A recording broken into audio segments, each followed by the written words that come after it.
once playing any of the games by the end of this video, thus completely redeeming myself forever. Although for now, I think we can all agree that while Death Race is incredibly interesting to look back on, this game is way more fun than I thought it would be. I can't say that it's necessarily scary, so I'm going to give the 1970s a scare level of 1. But something tells me that the 80s has a big surprise waiting for us on the other side. Now, if the 70s started the horror game genre, the 80s was when developers locked the heck in on the gameplay, with a new, more advanced haunted house game, Castlevania, 3D Monster Maze, and Sweet Home, which may or may not have had a giant influence on a game we're definitely going to talk about later. Yo, what the heck? The start of this game just slaps. But one game seems to have put Death Race's controversy completely to shame. I'm talking about 1988's Splatterhouse. Straight up, playing this in 1988 would have blown little baby Goose's mind, assuming I was alive back then. Also, I'm playing this game on the Switch because I couldn't find anywhere else to play it legally. Now remember, at this time, the scariest thing in the world is the rise of satanic cults. Oh my god, Johnny Storm? The scariest movies come from the brand new slasher genre. Machetes are cool. And the scariest games are now played on home consoles like the TurboGrafx 16 for the low cost of an iPhone.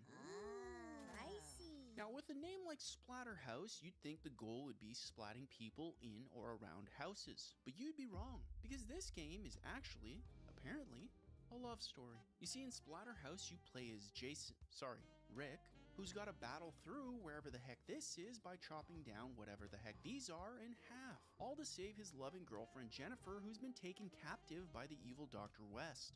Who knew Kanye had such a lucrative career before music? Now, apparently the scariest part of this game is this guy right here, Edward Chainsaw Hands. And while he definitely checks all the scary boxes, turns out the scariest parts of this game, for me at least, was what happens to poor Jennifer. Also, somehow, this chair. I hate this chair so much. But with only a 10-year difference from Death Race, I'm actually shocked just how much has improved. I gotta admit, the graphical bump from the 70s to the 80s is like insane. I mean, look at these 2 decades back to back.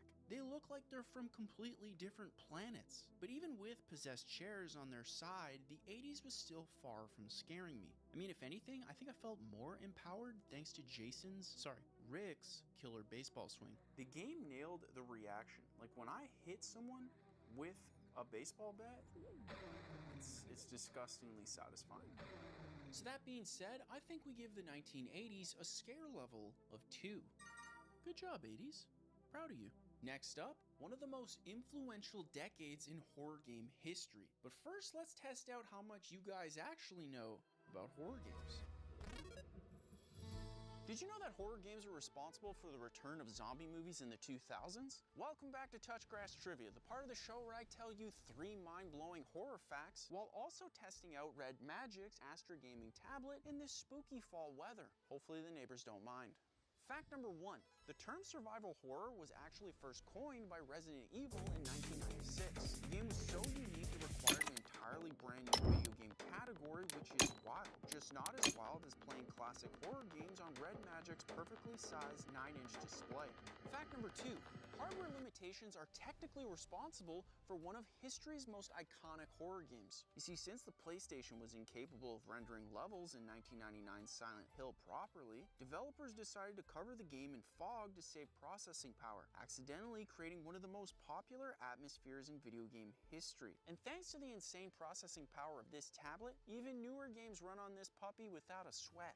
Fact number 3, 90s horror games were so good that they literally brought zombies back to Hollywood, inspiring movies like 28 Days Later, Dawn of the Dead, and what feels like 10,000 Resident Evil movies, which I can watch no problem thanks to this tablet's insane 8200 milliamp hour battery. So if you want a tablet that runs games anywhere you want, any way you want, with a battery that seems to last forever, then click the link in my description to learn more. Now let's get back inside. I feel seen. Hi, Karen. Guys, we're in the 1990s, and there's really no easy way to say this without sounding incredibly pretentious, so I'm just gonna go ahead and give it the old college try. The 90s literally defined horror games as we know it. There it is. That was my best shot. Seriously, without these games, Hollywood and even culture itself wouldn't be what it is today, with iconic horror games like Alone in the Dark, Clock Tower, and Silent Hill. But one game changed video games forever. 1996's Resident Evil. Resident Evil. Yo, what the heck? The start of this game just slaps. Now remember, for context, the scariest thing in the world was that it was ending January 1st, 2000. Wow.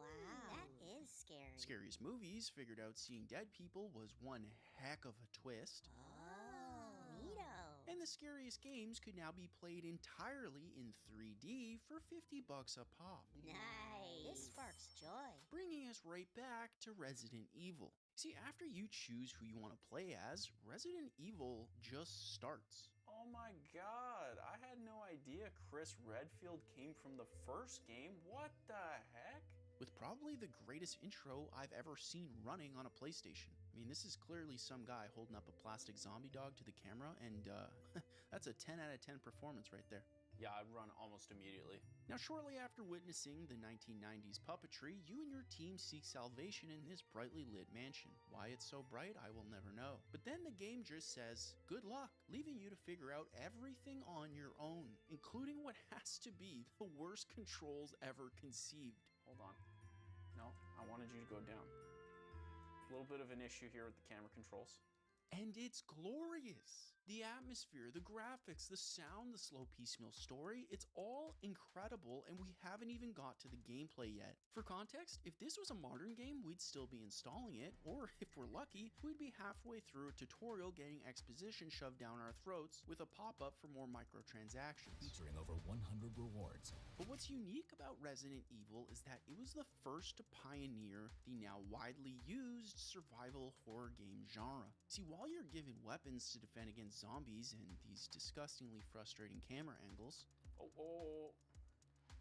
I see why people complained about these camera controls. You're also given a series of clues for how to navigate the giant puzzle that becomes the mansion you're stuck in, causing you to search for the perfect item to store in your inventory in order to progress further while simultaneously avoiding people like John Zombie waiting around the corner. Oh god, our first test. You don't want no smoke, dude. Again, I'm just going to put the previous decades beside each other because I'm telling you, these graphics were causing every 90s kid to lose their frickin' minds. There's no pop-ups 24/7 telling me where to go. There's no nav point. It's just like, here's the mansion, figure it out. You're a smart guy. Some say you have great calves. I agree. However, I gotta be honest with you guys, because while I'm definitely glazing the ever-loving bejesus out of this game, I'm still in no way, shape, or form whatsoever scared. It's not the game's fault, but every time I hear the zombie moan, it makes me think of that scene in Shaun of the Dead.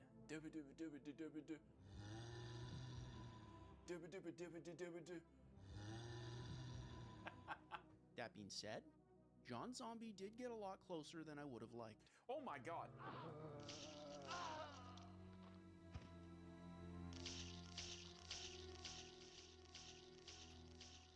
It's fantastic. Look, I think it's safe to say that Resident Evil is not only a fantastic game, it's also responsible for pushing the entire video game industry forward. With gameplay that's so revolutionary, it's still being used today. And while the jump scares, this guy's haircut, and or the zombie puppets didn't necessarily scare me, there's no question that Resident Evil and the 90s are on another frickin' level, giving me no choice but to give the 90s a scare level of 3. But if you loved what the 90s did to horror games, then I'm telling you, the 2000s are about to blow your frickin' mind.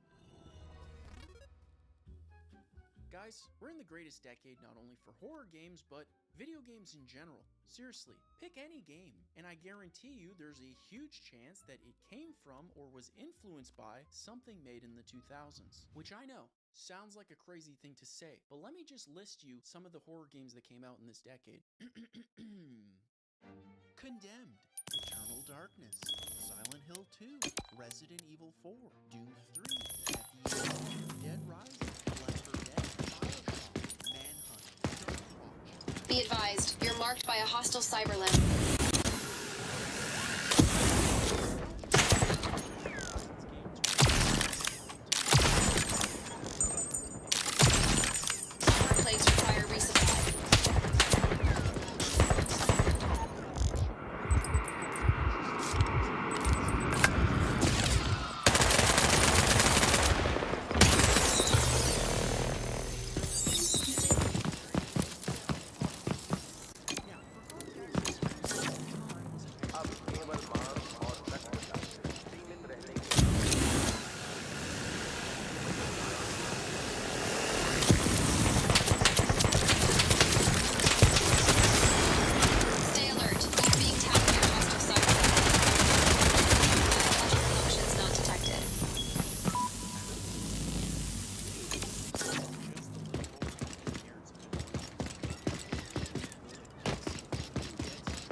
Cyberlimb has revealed your position.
based on. That's it, man. Game over, man. In fact, you actually play as Sigourney Weaver's daughter 15 years into the movie, with the first obviously being the one that And yes, I'm biased, and also yes, that's okay. But regardless of where you fall, there's really no denying that this game nails the original movie's vibe. Stop helping! We got computers, punch cards meant for saving your game, and they even got what I can only describe as Elon's ultimate dream utopia. Oh my God! Seriously, Elon, chill on the robot thing, okay? You're scaring me. But remember, if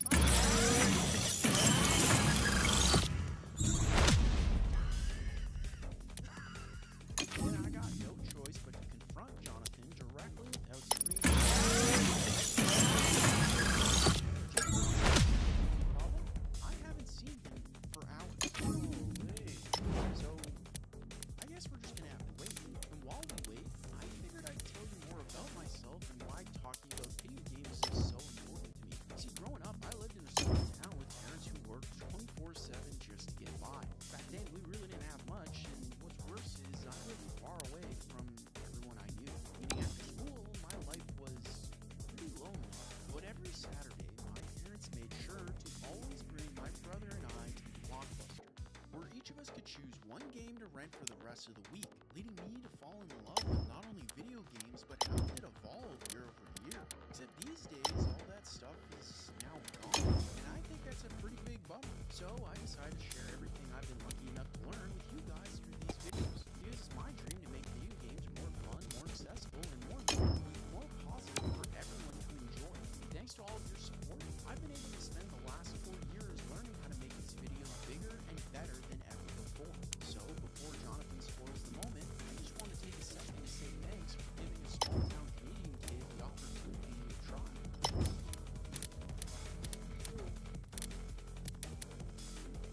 Now, marital threads aside, since I've spent so long avoiding Jonathan, I basically started becoming a second god.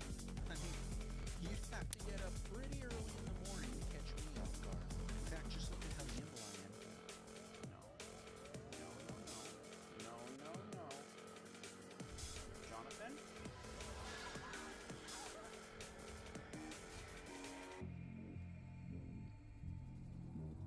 Two things. Number one, I hate Jonathan more than he'll ever know. And number two, I didn't scream. Which can only mean one thing. I've finally redeemed myself. More importantly, I've made great strides towards repairing the spark that keeps my marriage intact. Today was a good day. And since this decade no longer scares me, I can't exactly justify a scare level of 5. So instead, I'm going to be giving the 2010s 4 out of 5 ghosts. However, I wish I could say I was out of the woods, because with 2 of the scariest decades remaining, there's a really high chance I not only get scared, but witness a level of fear of which I've never experienced before.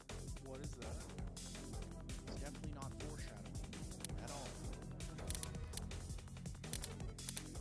Now, even though we're only halfway through this decade, there's no denying that the 2010s is an absolutely insane year for video games. And like in a way that's completely unfair to the other decades. Because now there's better technology, more knowledge, and more importantly, 50 years of board game lessons to pull from, leading to a brand new form of multiplayer experience that takes the world by storm. But of all these games, it's my belief that the most interesting one is none other than 2020's Phasmophobia. Look at that. Scariest thing in the entire game so far. A Eula. Now, as I'm sure you're all very well aware, the scariest thing in this decade was learning just how fast everything can be turned upside down. The scariest movie is anything Marvel made post-Endgame.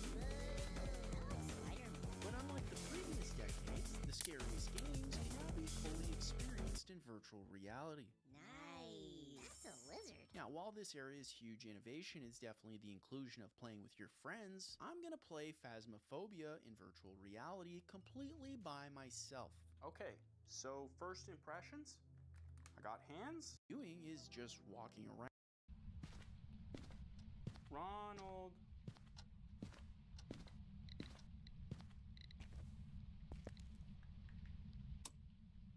Yeah, I already got the lights, Ronald.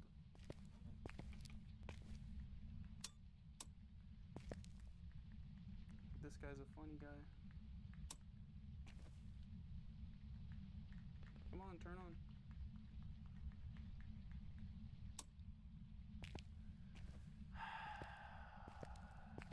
You stupid little rat.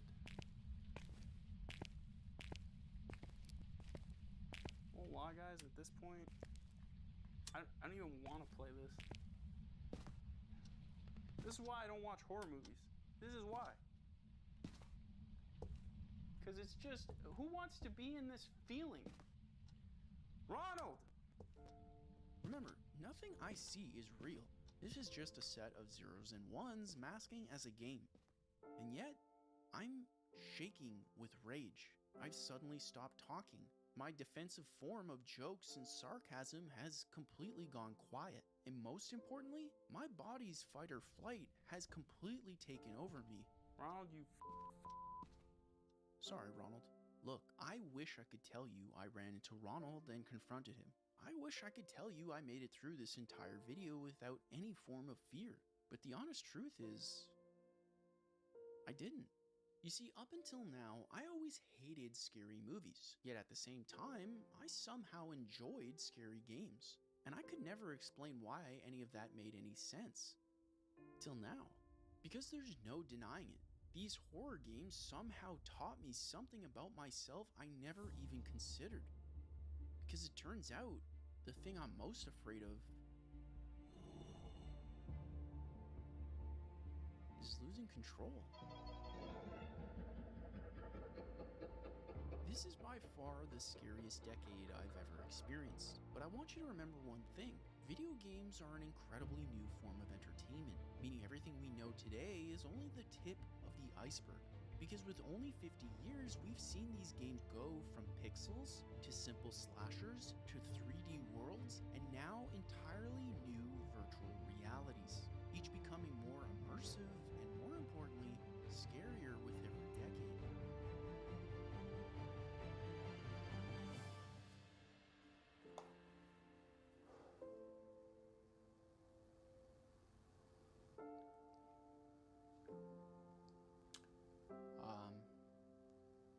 Yeah,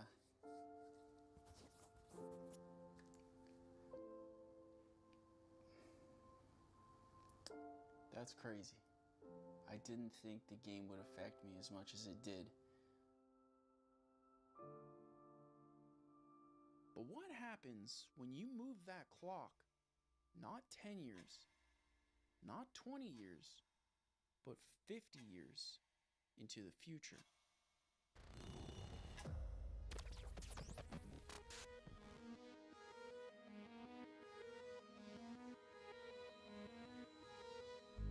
See, while we can't know for sure what'll happen in 50 years, we've already seen just how dramatic 10 years of innovation can already be, causing the scariest thing in the world to most likely be whatever we create.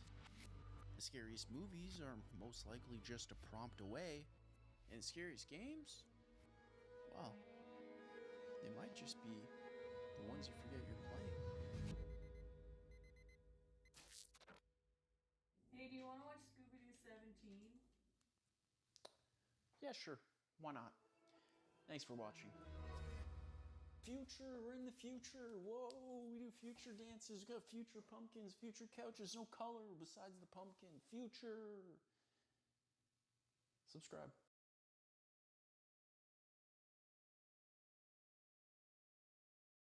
You own a phone, computer, or maybe even some Bitcoin?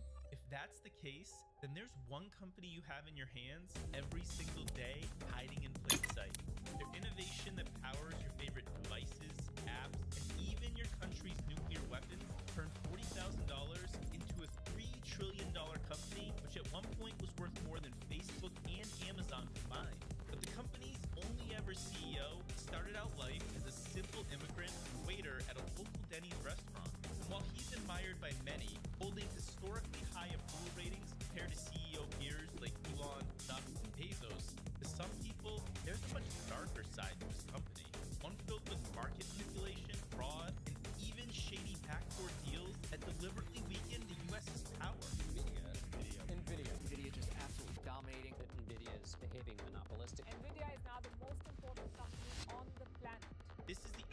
inspirational and sometimes dark story of Jensen Huang and his company, NVIDIA, the man who secretly controls all of tech.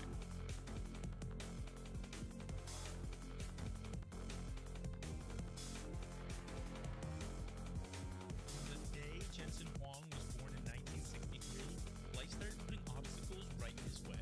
Coming from a modest family in Taiwan made up of his father, a chemical engineer, and his mother, a school teacher, Jensen was constantly on the move during his early childhood. And after a number of these smaller moves around his country, Jensen's father decided to uproot their lives, moving the family to Bangkok, Thailand, in pursuit of better job opportunities when Jensen was just 4 years old. His parents were hopeful that this fresh start in a new country would really change their lives for the better. But instead, they only found more hardship and pain in this foreign land. The Hong family struggled to integrate with the Thai community in Bangkok. Before, they were well respected and well liked by their neighbors and colleagues in Taiwan. But now, instead, they found themselves shunned and alienated. And Jensen was no exception to this treatment. He didn't make friends at school or in the neighborhood, but he did maintain good grades because his mother gave Jensen the most valuable thing she had as a teacher, a great education. And despite not speaking a word of English herself, she made Jensen and his brother learn 10 different English words every single day because she was preparing to open them up to a whole new world in the future. And that future came much sooner than expected. In 1973, after years of anti-government protests, Thailand fell into chaos, with the military violently suppressing all rebels. Jensen was just 9 years old, but he understood what was happening. He watched in horror as tanks rolled past their house and bullets were sprayed everywhere. In 1973, I think I was 9 years old, my older brother was 10. It was an upheaval. Military was tanks and soldiers were marching down the middle of the street. People were shooting each other. To keep Jensen and his siblings safe, his parents decided to move one final time. Theirs is the spirit that built America. Fung Fung-Teen, the patriarch of the family, had been offered a job in the United States at an air conditioning company. Finally, this was their way to safety. But there was one catch. They couldn't all travel together. And at the age of 9 years old, it would be Jensen, along with his brother, who made the first big trip. Almost 9,000 miles away, where they were welcomed by an uncle in Tacoma, Washington. But shortly after their arrival in the U.S., Jensen and his brother were shipped off yet again, this time to a boarding school in Kentucky named Oneida Baptist Institute, that his uncle discovered in a magazine ad. Jensen's uncle believed that this institute was an elite private school that would fast-track the children to achieve their parents' dreams of going to a prestigious American college. But he was wrong. The Oneida Baptist Institute wasn't a typical school, and instead of sending Jensen to a place that could help him fulfill his goals of getting an amazing American education, they sent him to a place that's only found in a child's worst nightmares.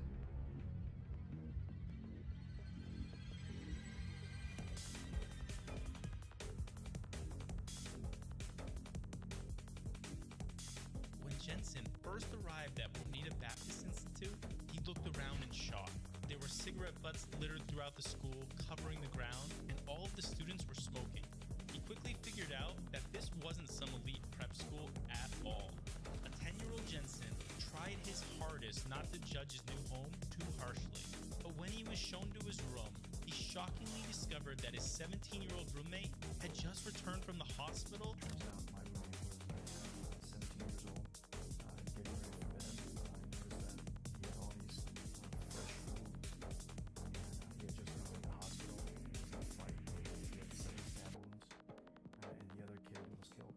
And so he was my roommate. And so that was kind of the beginning of my American experience. Because Oneida Baptist wasn't a prestigious school. It wasn't even an average school. Instead, Jensen and his brother found themselves in a dangerous religious reform facility for some of the worst kids in the state. And all of a sudden, he was surrounded by violence, knife fights, brawls, smoking, and drugs as his new normal. But this was Jensen's new home now, his first experience in America, which was especially shocking to him since he wasn't a bad kid at all. In fact, Jensen was a straight-A student that didn't belong in this terrifying facility. And to make matters worse, there weren't many outsiders in 1970s Kentucky, let alone Taiwanese-born immigrants. So Jensen's accent, small figure, and foreign appearance made him an easy target for bullying. His days were filled with racial abuse, being mocked, and even beaten. And to add insult to all this injury, Jensen was singled out by the staff to do the dirtiest job in the entire institute, cleaning the bathrooms. Yet Jensen didn't give up or lose hope. He took pride in cleaning the bathrooms, transforming them from a disgusting mess into an immaculate cleanliness. I never felt that I got the easy job, because what they left behind was, you can't unsee that kind of stuff. But that was my job. And even with all that hardship, he still looked for the small moral victories. He was grateful that he could sit on the ledge of his room window and reach out to a tree to grab an apple. Jensen had never eaten apples before in Thailand, let alone been able to grab one whenever he wanted. This, he thought, was a luxury he'd never had before. Over time, his positivity rubbed off on the others around him. His bullies slowly softened on him too. He taught his knife-fighting roommate how to read, and in return, Jensen learned how to work out. Soon, he was doing bench press and push-ups every day. By the time his parents had arrived to visit, he was 11 years old and much stronger, both mentally and physically. But despite the fact that he was maturing well, his parents were horrified to learn of the conditions at Oneida. This wasn't the elite institution that they had expected for their boys. So Jensen and his brother were yanked out of school yet again and taken to Portland, Oregon, where after years of moving around, the Hong family finally found its long-term home. And at the local Aloha High School, his sparks of intellectual genius really began to shine. He cruised through school with top marks, skipping 2 grades, and at the age of 15, found his first paid job at a local Denny's restaurant, where Jensen worked as a dishwasher, busboy, and even waited a few tables when the primary waitstaff called in sick. For most teenagers, this wouldn't be a big deal, just a way to earn some pocket money while they were getting their education. But just like in every other aspect of his life, Jensen took this role seriously. I was a good dishwasher. I was probably Denny's best dishwasher. I planned my work. I was organized. I was mise en place, and then I washed the living daylights out of the dishes. And then they promoted me to busboy. I was certain I'm the best busboy Denny's ever had. In another life, Jensen would have risen through the ranks to lead this company, but the academic world was calling him.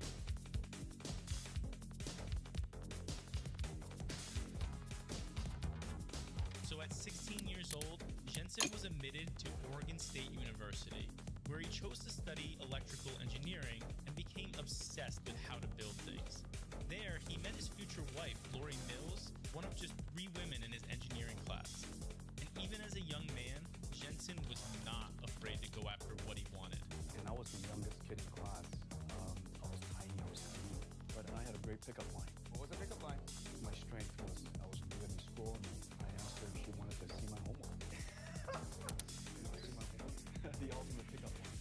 And something about this shy, introverted Jensen impressed her, with the two hitting it off right away, becoming lab partners, study partners, and then life partners. By 1984, a freshly graduated Jensen was ready to apply his knowledge to the technology industry. He'd earned himself a job working at a world-class semiconductor company, Advanced Micro Devices, or AMD for short. And my second job was AMD, and I loved AMD. When I was there, I worked there for 2 years. I loved it. Jensen didn't know it at the time, but AMD was destined to become one of his biggest rivals, dragging him into million-dollar lawsuits as they fought for a trillion-dollar industry.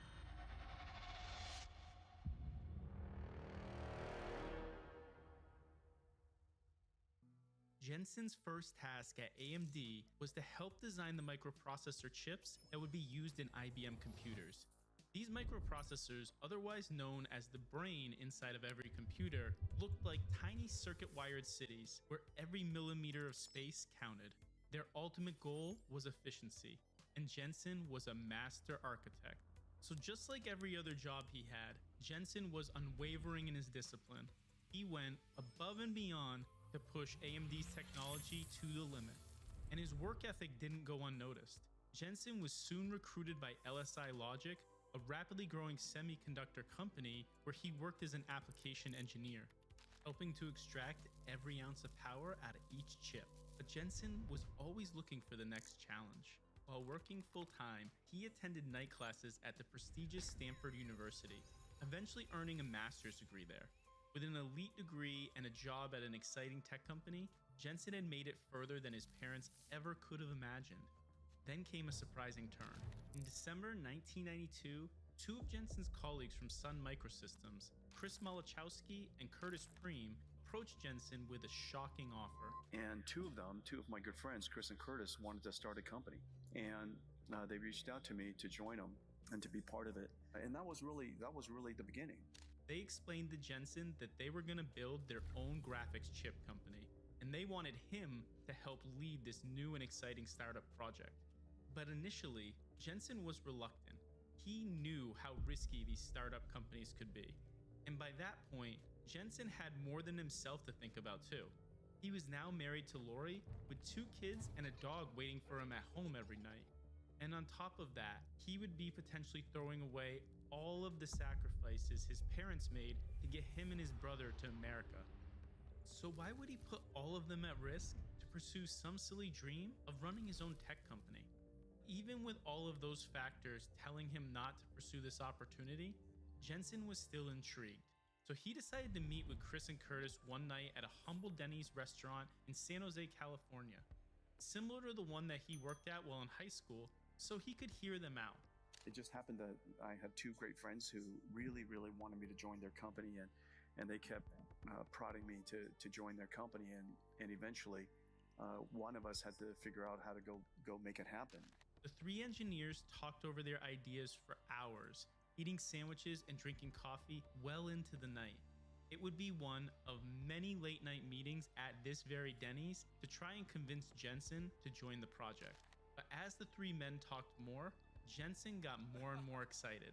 That instinct to push boundaries and discover something new was lighting up inside him.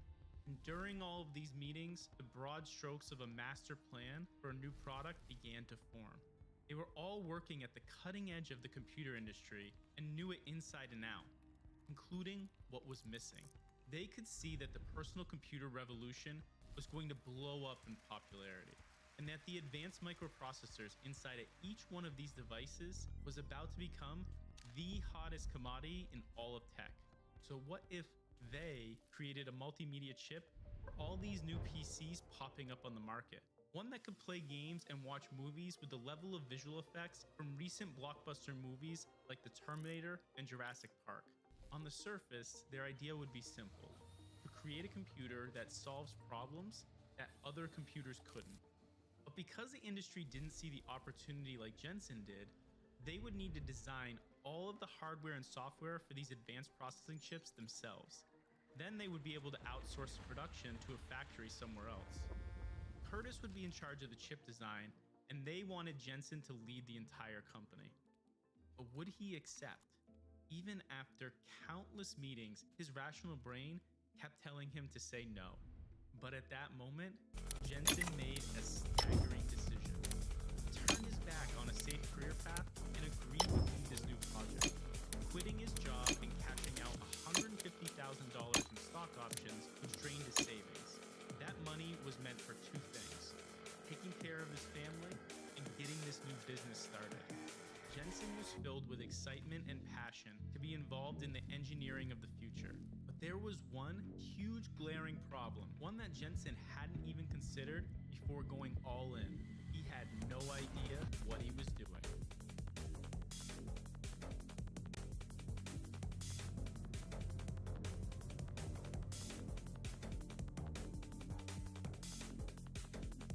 Jensen had never studied business, marketing, or communications before, and it showed.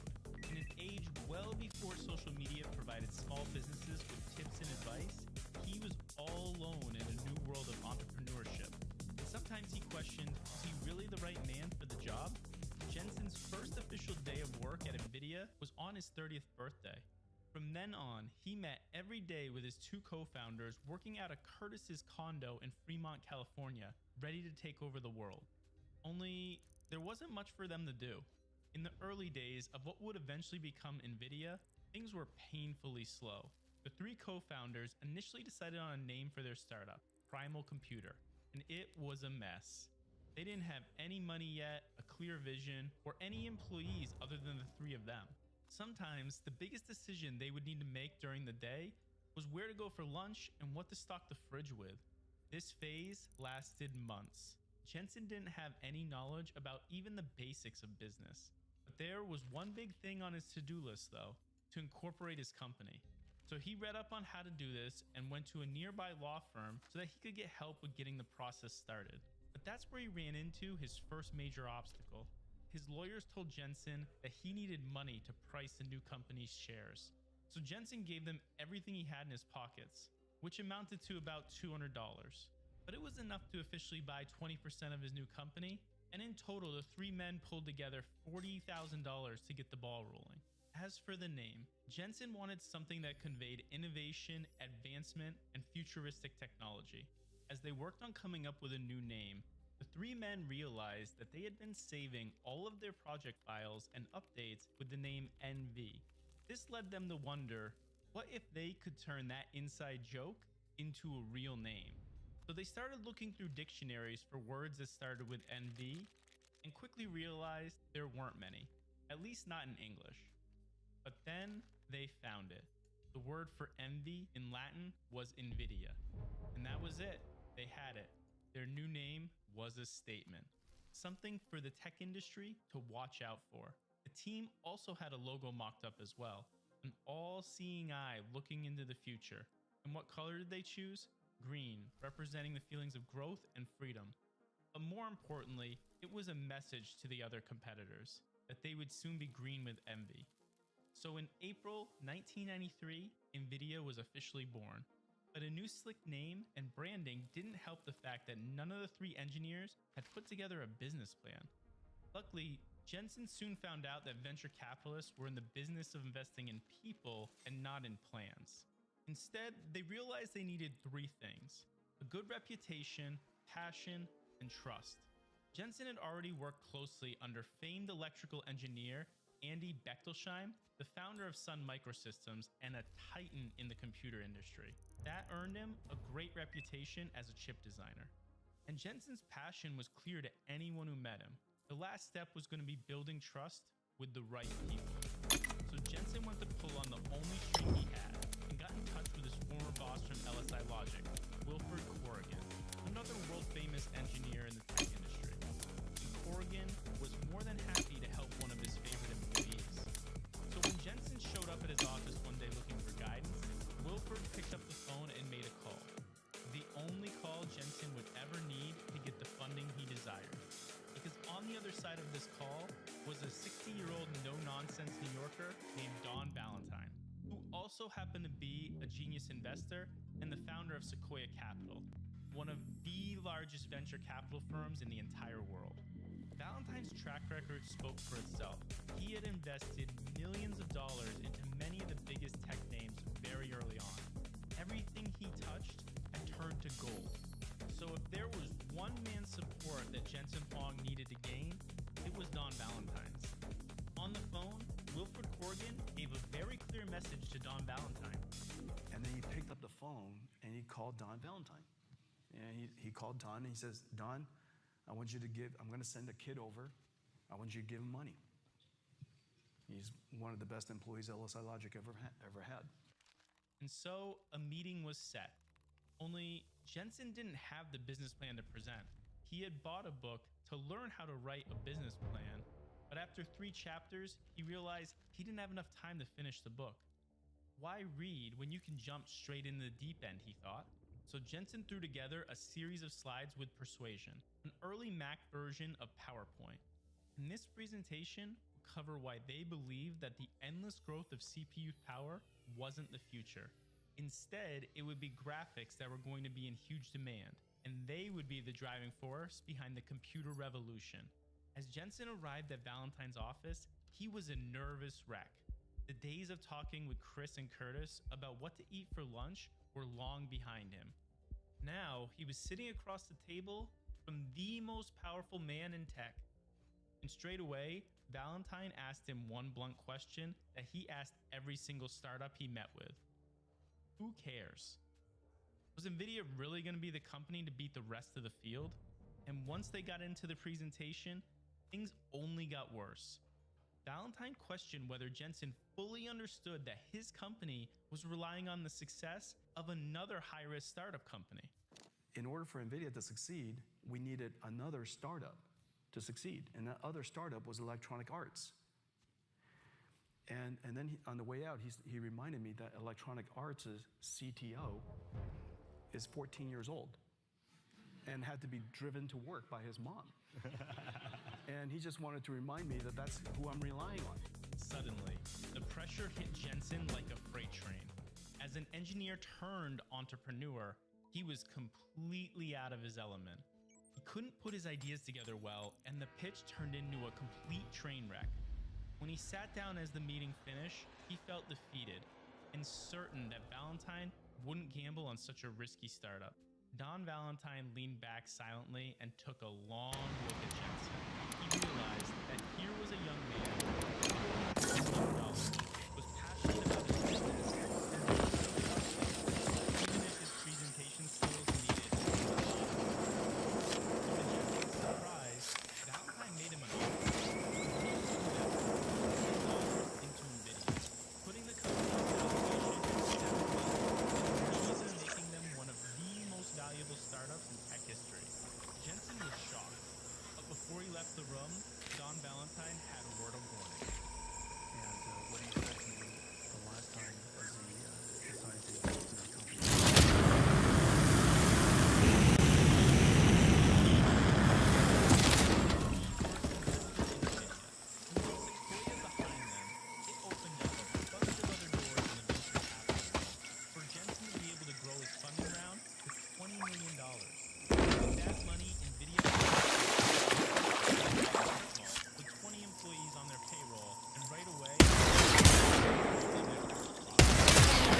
Cranial trauma. Jensen climbed the hill to lead the company to huge financial backing and put a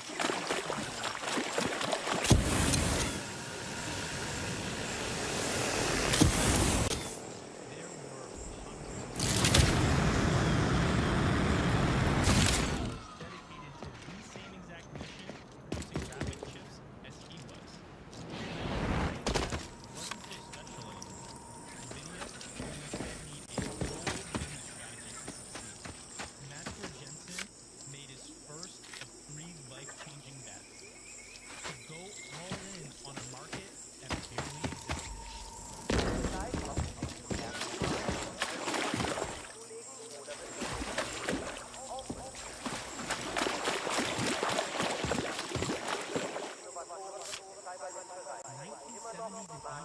Were the golden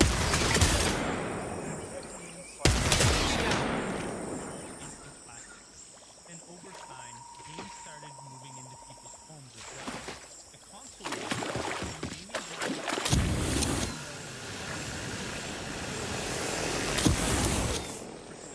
companies to innovate.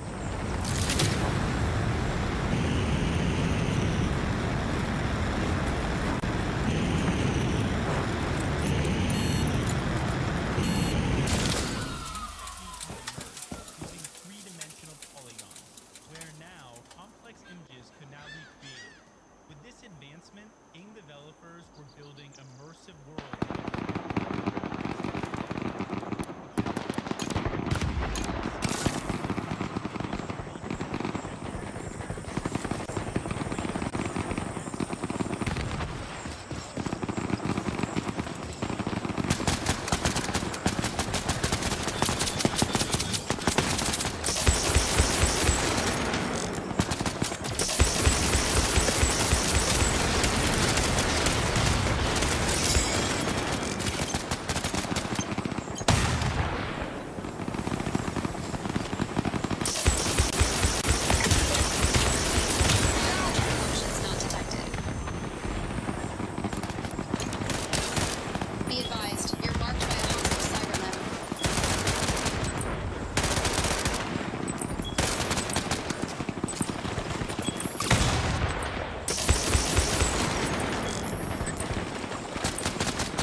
Jensen was forced to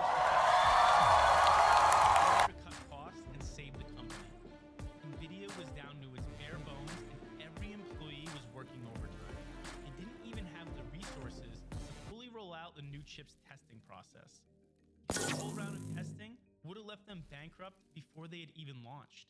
And so you decide to do the entire testing in simulation rather than ever receiving a physical prototype. Commission the production run sight unseen with the rest of the company's money. Yeah. So you're betting it all right here on the Riva 128. Yeah.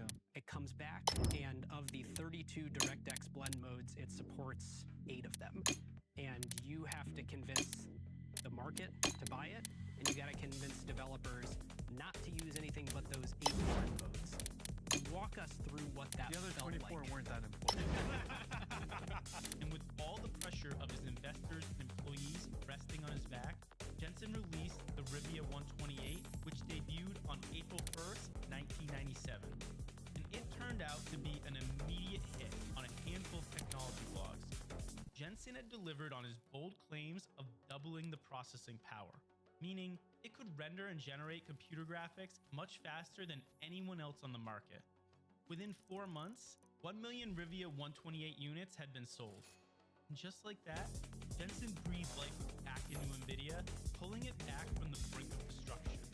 But even with NVIDIA's first big success under its belt, Jensen kept applying the make it or break it mindset. Without pausing for a moment to rest, he immediately got back to work on a conveyor belt of new products.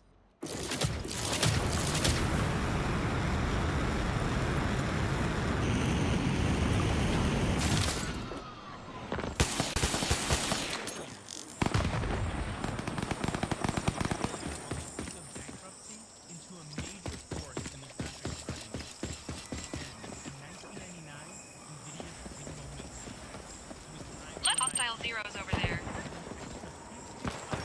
NVIDIA stock shares offered to the public, raising $42 million. And within a day, the stock share price has already skyrocketed by 175%. Jensen, Chris, and Curtis, along with all of their early investors like Don Valentine, were instantly made into multimillionaires. And NVIDIA had a huge reward in store for its new shareholders too, a chip that would make headlines around the world. Because this time, they had created a product so advanced that it demanded a new name. Jensen called this new product a graphics processing unit, or GPU for short. It was the first of its kind in all of history. So what was so special about this GPU? Well, the computer chip had parallel processing technology inside of it, meaning the transform and lighting tasks that were usually handled by separate parts of a computer were now powered by the same GeForce graphics card. This streamlined the entire process, making it much more efficient, effective, and powerful. And it meant that the GeForce processor was the first computer chip in history that could take over all the processing functions required to produce 3D graphics. Thus, the GeForce 256 marked the beginning of an entirely new era. And not just for video games either, but for videos, photos, and simulation software. If the CPU was considered the brains of a computer, then the GPU was now its soul.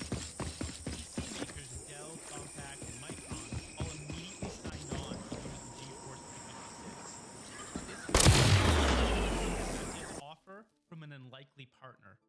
Microsoft wanted in.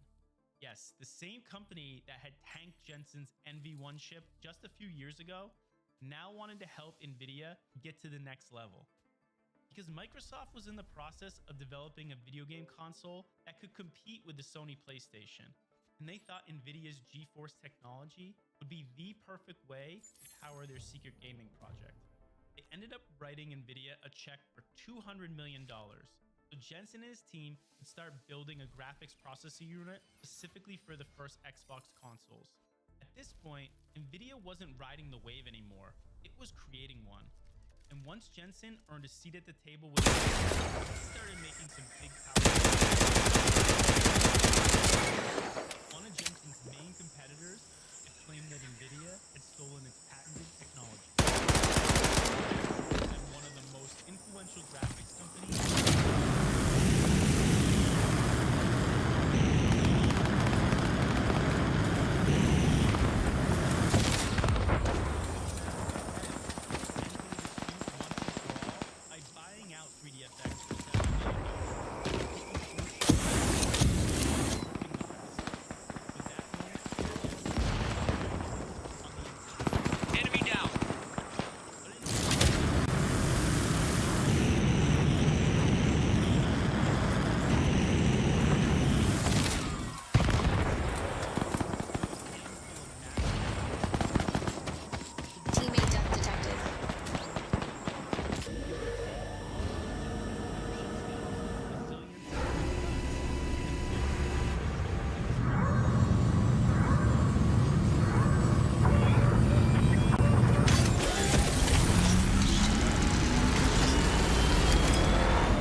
Forget about it.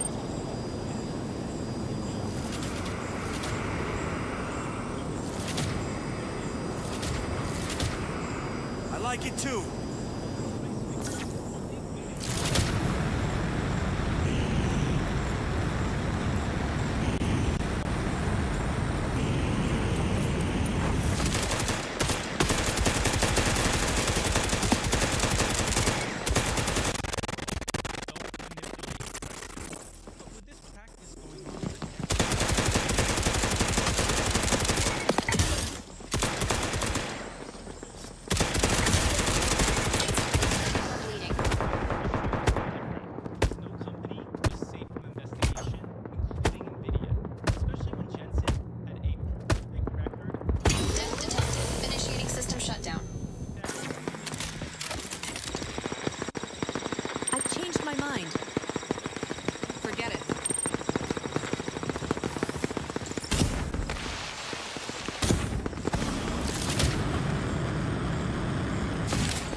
Approximate target location marked on your map.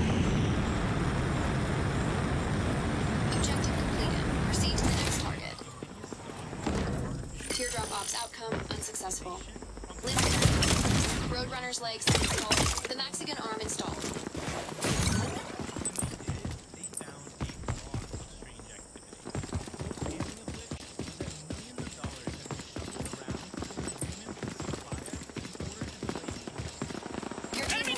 Eliminated the enemy squad. Proud to supply the best cyber defense solutions.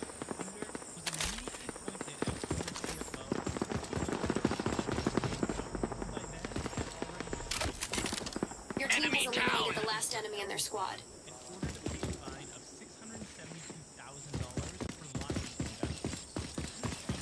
Teardrop op initiated. Track down and eliminate hostile 0. Target proximity area is marked on your map.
Device.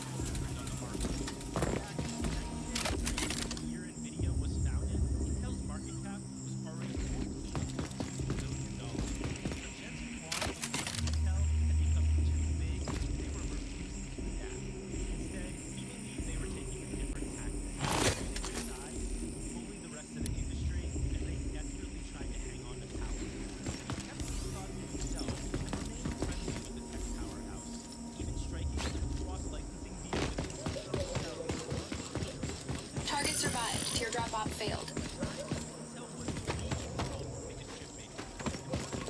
Enemy down!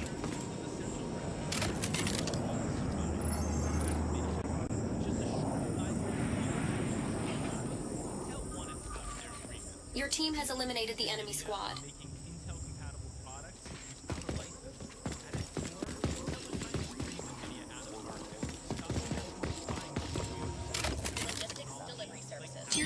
Teardrop initiated. Track down and eliminate Hostile Zero. Target proximity area is marked on your map.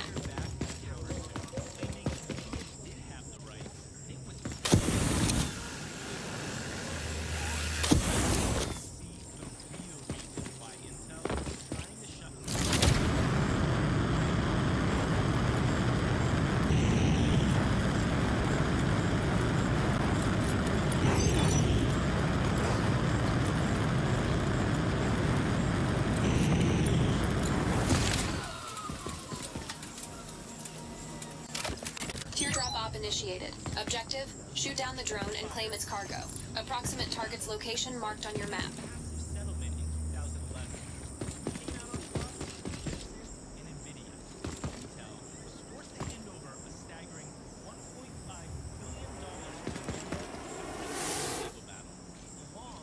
Let's go there. Forget about it.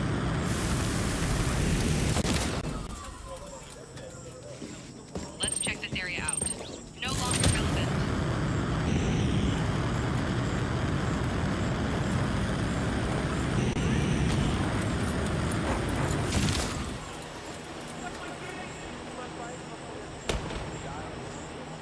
Let's move there. Forget about it.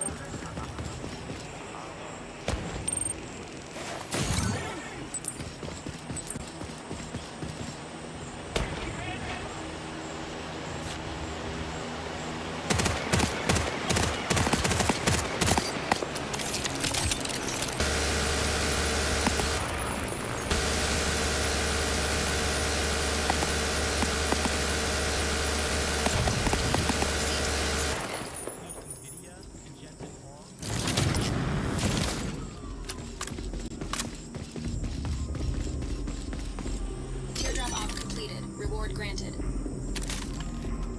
Limb.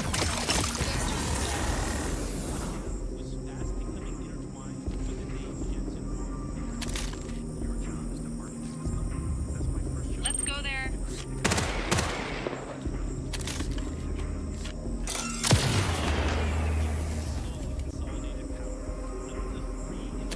Teardrop op initiated. Objective, shoot down the drone and claim its cargo.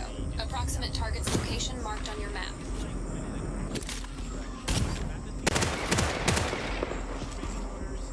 Hex extraction initiated.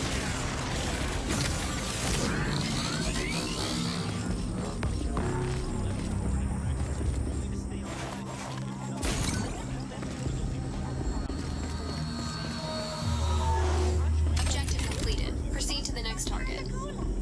Teardrop op completed. Reward granted.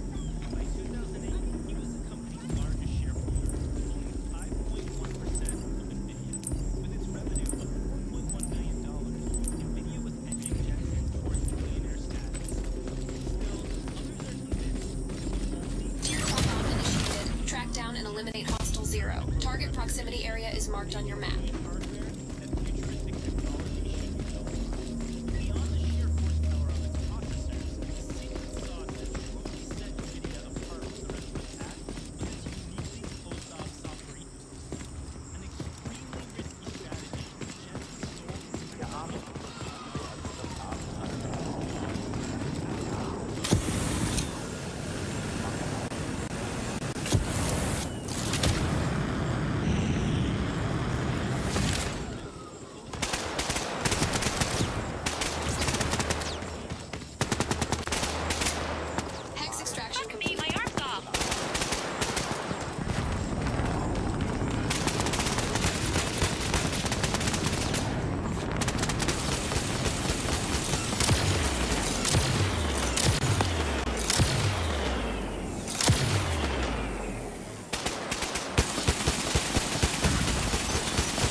track down and eliminate Hostile Zero. Target proximity area is marked on your map.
And so the thing to remember, you teach the AI a few times, but you use it continuously everywhere around the world.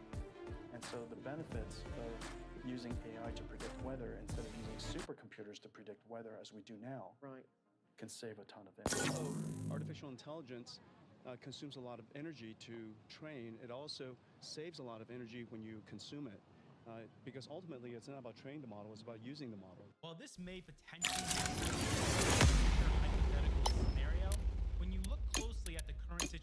of NVIDIA's environmental impact, you'll find that they sold 3.76 million data center focused GPUs last year alone, with each unit producing more than 350 watts per hour. That means NVIDIA's GPUs are consuming roughly the same amount of power as 1 million households every single day, equivalent to the entire state of Nevada. These environmental concerns were only just beginning. An emerging industry was about to blow all of NVIDIA's sustainability goals completely out of the water, all fueled by a strange new digital asset, Bitcoin. And little did people realize that this blossoming cryptocurrency would create a tech rivalry like the world had never seen before. One that would spawn a decade's worth of lawsuits, allegations of fraud, and the rise of another brilliant CEO who could actually hold their own against King Jensen. But the biggest twist of all, this fierce rival came from Jensen's own family.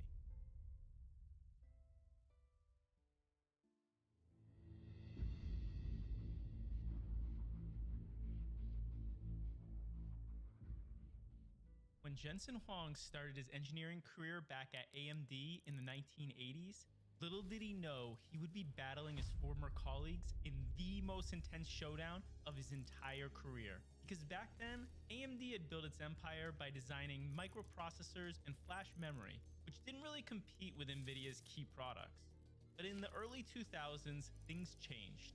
AMD could feel the momentum rushing towards GPUs and began creeping into NVIDIA's territory.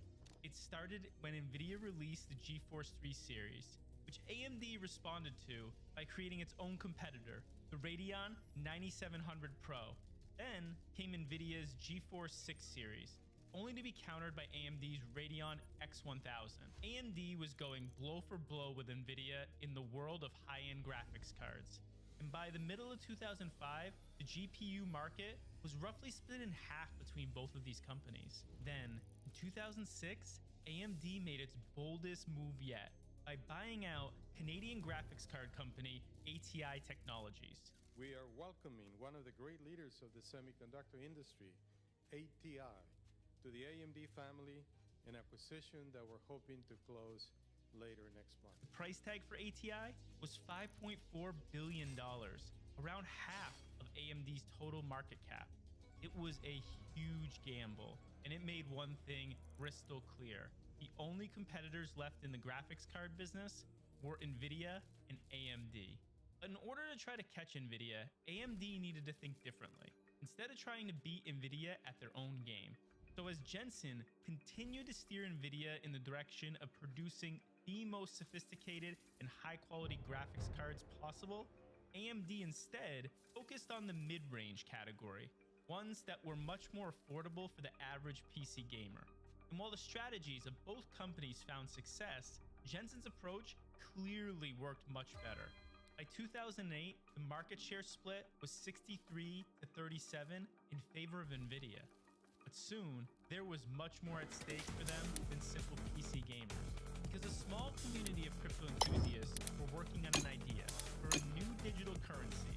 And in 2009, someone from their community, an anonymous creator known as Satoshi Nakamoto, launched the world's first fully operational cryptocurrency, Bitcoin. And it was the computing power underneath that drove this eventual fight of billions between NVIDIA and AMD. Because at the heart of Bitcoin's technology is this concept called mining, which is how new records, also known as blocks, are added to the Bitcoin blockchain. And this mining process is done by having computers solve extremely difficult mathematical equations and cryptology puzzles, also known as hashes. Bitcoin mining got competitive very quickly when people realized that the winners of each of these puzzles were rewarded with Bitcoin and that it could be sold for real money. Therefore, the higher a person's computer power, the quicker their computer could earn that commission. And after a few Bitcoin miners realized that GPUs were much faster than CPUs at mining Bitcoin, the battle for all crypto computing kicked off. My computer kind of sucks because I have a very, very slow processor, but if you have a more up-to-date graphics card and processor, you should be generating at a lot faster rates. Because as Bitcoin's value climbed higher and gained more and more mainstream attention, many crypto mining businesses began to emerge.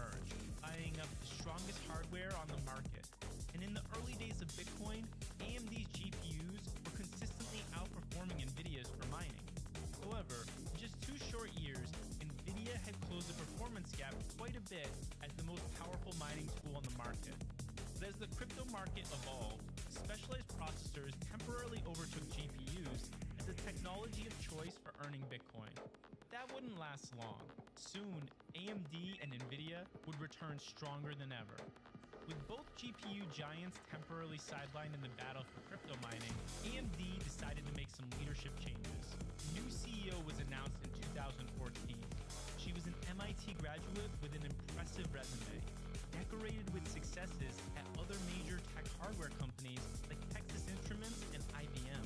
She also just happened to be from the southwestern province of Taiwan, the same exact place where Jensen Huang was born. And it wasn't until later that the world would discover that Jensen's new counterpart at Nvidia's arch rival was none other than his cousin, a woman named Lisa Su.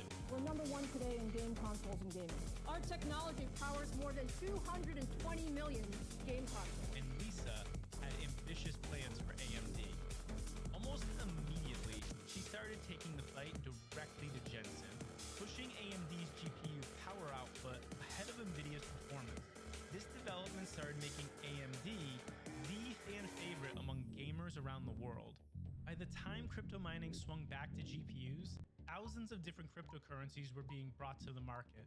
Some of the most popular emerging currencies, like Ethereum, were particularly resistant to ASIC mining chips that Bitcoin fans were typically using, sending crypto miners right back to using GPUs by the masses. I told you guys, you think just this Ethereum ASIC miner is the best and last?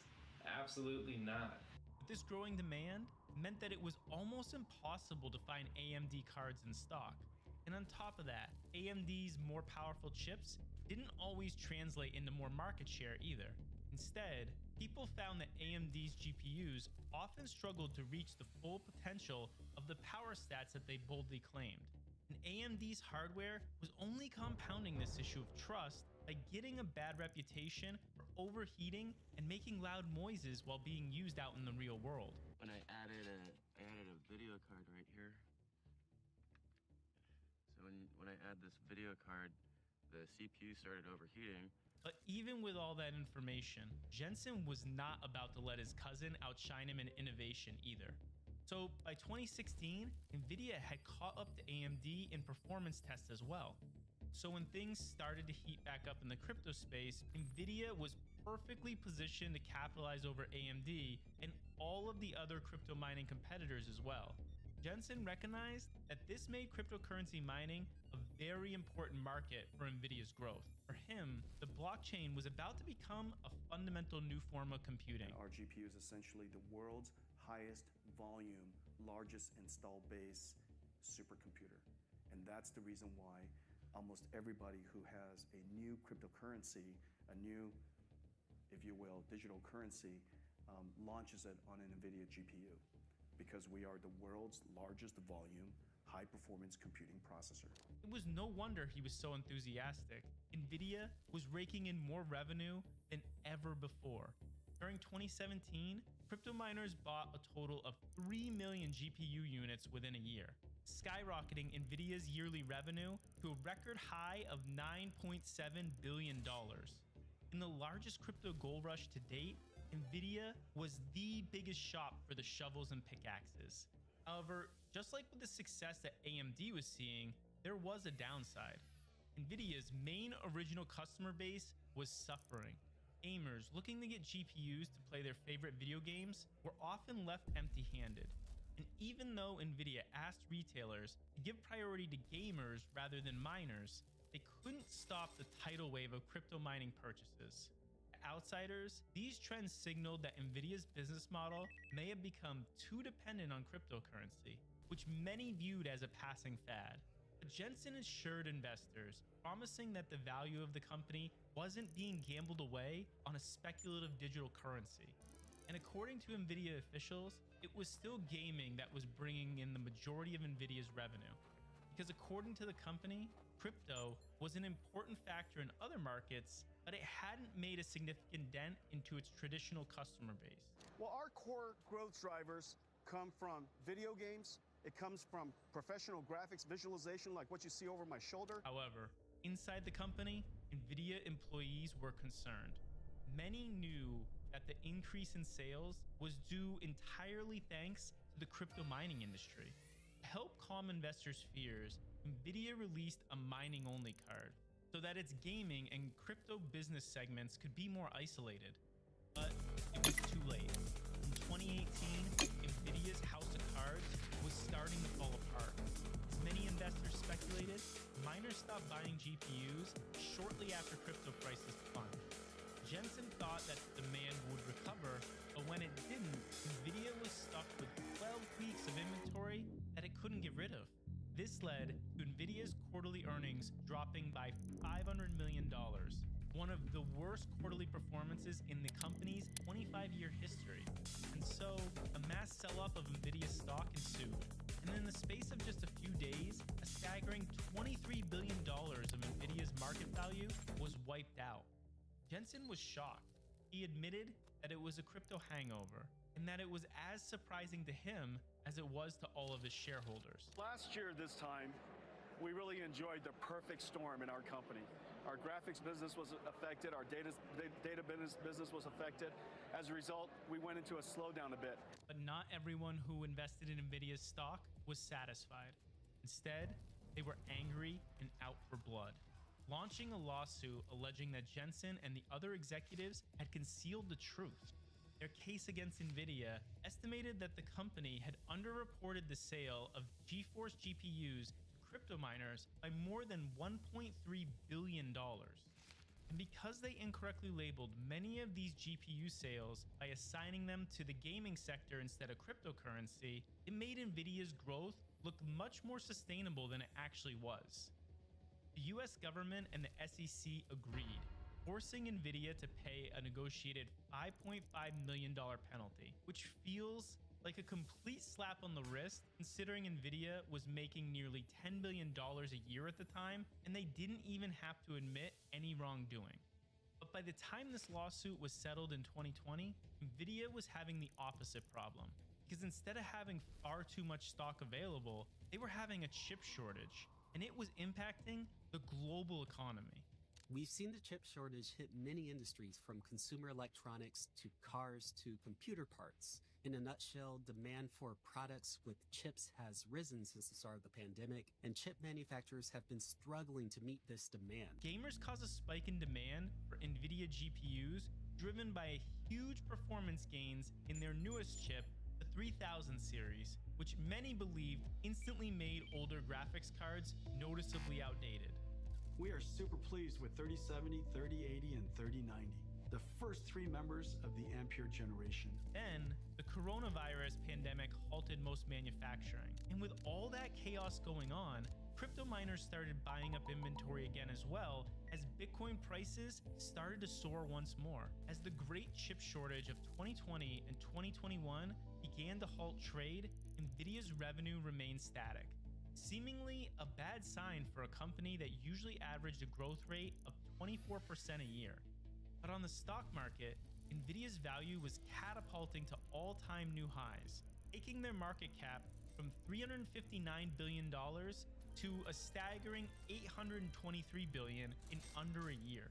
Investors around the world were realizing that every sector of the economy depended on semiconductors and advanced computing chips, powering trillions of dollars of activity. From mobile phones and laptops to home appliances and cars, the modern world was now running on Nvidia. In total, the global chip shortage affected an estimated 169 industries around the world. It was clear Nvidia's high-end GPUs were critical for the future of technology. The crypto mining boom had proven just how powerful these chips could be for supercomputing. But Jensen wasn't happy with how his company was making its money. He knew it was hurting Nvidia's global environmental impact. But even more important than Jensen, crypto's boom or bust nature was really bad for his business. He wanted to get rid of the high demand from crypto mining that clogged up Nvidia's other orders, and he wanted to do it now. So he made a difficult decision. Jensen would immediately take steps to systematically cut ties with the crypto mining industry that helped bring Nvidia to new heights over the previous 5 years, instructing his engineering teams to start reconfiguring their GeForce GPUs to reduce overall mining speed. and within a couple of years, the company had completely turned its back on cryptocurrencies, saying they didn't bring anything useful for society. Many thought this decision was crazy at the time. They believed by cutting off the crypto mining market, that Jensen was essentially killing off his golden goose for no logical reason. But Jensen did have a good reason. Because he could already see the next game-changing industry for Nvidia to take over. One that he had been waiting to see come to life for nearly a decade as its technology finally started catching up to his own. And soon, this new tech would be coming to take the rest of the world by storm, becoming the single key ingredient to transform Nvidia into the most powerful company in the world.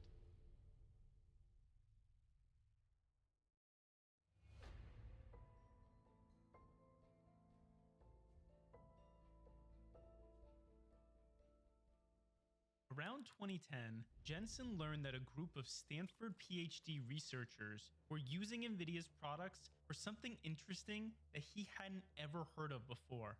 It wasn't video games or sophisticated visuals, but instead, they were working on a niche academic research area, deep learning. And these scientists were creating complex computer algorithms that mimic the human brain, calling it artificial intelligence, or AI for short. These researchers soon figured out that the most dominant tool to train these AI models were GPUs. Because instead of building an algorithm piece by piece using CPUs, NVIDIA's unique parallel processing ability allowed for many pieces of data to be processed all at the same time. This is where NVIDIA's risky closed software ecosystem really started to shine. With its special programming language CODA, the enormous potential of NVIDIA's GPUs were finally unlocked. Without initially realizing it, Jensen had slowly been packing a powder keg filled with all the materials for an explosive new technology revolution. Now all it needed was a flicker of a flame to light the fuse and explode. And that breakthrough came in 2012 when a research team at the University of Toronto created a deep learning model that could identify images with astonishing accuracy. We invented this capability. One day, the researchers that were creating deep learning decided this architecture. Because this architecture turns out to have been perfect for them. Perfect for AI. Perfect for AI. Soon, dozens of similar projects sprouted up and money began pouring into AI startups, with tech giants like Google and Microsoft scrambling for control. They were all chasing to create the strongest artificial intelligence, the kind of program that would be able to have sharp reasoning, self-awareness, and behave just like a human. Only it would be millions of times faster and more intelligent.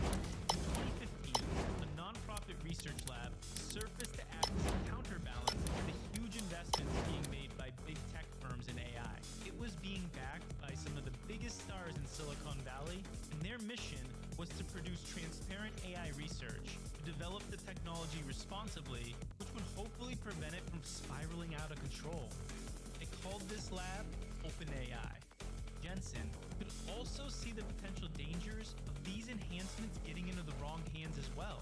So instead of pledging a donation, he gave OpenAI something even more valuable. The very first DGX-1, an NVIDIA supercomputer that could perform a quadrillion operations every second. This is the first one we've ever shipped. In 2016, Jensen delivered NVIDIA's AI supercomputer, the first of its kind, to Elon Musk, then a board member of OpenAI. And 7 years later, that seed Jensen planted by giving OpenAI its first supercomputer started to look extremely fruitful when OpenAI would release its first mainstream product, ChatGPT, to the public in 2022. Their conversational chatbot could instantly generate content, from essays and medical advice to advanced coding. ChatGPT instantly went viral, hitting more than 1 million users within its first 5 days, and earning them a $13 billion investment from Microsoft. Shortly after that, AI became the hottest market for tech startups on the planet. with hundreds of new companies popping up every day, generating nearly $50 billion in venture capitalist funding across the world. Jensen, who had been advancing his ultra-fast processing technology for decades, was ready and waiting to take full advantage of this viral tech trend. When AI took off, so did Jensen Huang's reputation. He's now a Silicon Valley celebrity. For example, a week before ChatGPT-3's initial release, NVIDIA had partnered with Microsoft to build one of the strongest AI computers in all of history, connecting tens of thousands of its AI GPUs all together at the same time. At this point, Jensen's commitment to making the highest quality software and NVIDIA's CODA software ecosystem combined to send NVIDIA's market cap straight into the stratosphere. The sales price for a single NVIDIA H100 GPU was just over $30,000. The entire inventory sold out almost immediately, with Facebook founder Mark Zuckerberg announcing that his company would be spending billions of dollars to get their hands on 350,000 units. Then, Elon Musk wanted 100,000 GPUs for his own AI project. In a single quarter in 2023, 500,000 units were sold, and the wait time was well over a year. So you guys know when Zuck calls it H100, his data center of H100s, there's like, I think you're coming up on 600,000, and we're good customers. The race for AI completely depended on advanced, state-of-the-art chips made by NVIDIA. And a frenzy of investment in these AI chips catapulted NVIDIA's market cap to over $1 trillion in 2023, putting it in an elite club with companies like Microsoft, Apple, Google, Amazon, and Facebook. Some, NVIDIA's success with AI came down to extraordinary luck. There was a dramatic difference between NVIDIA stumbling into the crypto mining boom and its strategic placement associated with the rise of AI. After learning that NVIDIA's GPUs had been used for some of the most impressive deep learning research back in 2012, Jensen started pivoting all of his resources, a $7 billion company at the time, right towards artificial intelligence. He estimates between then and 2022, NVIDIA pumped more than $30 billion into these high-end AI-enabled chips, a full decade before the technology had caught up to them. Fortunately, we realized the potential of deep learning as a whole new software approach and turned every aspect of our company to advance this new field. We risked everything to pursue deep learning.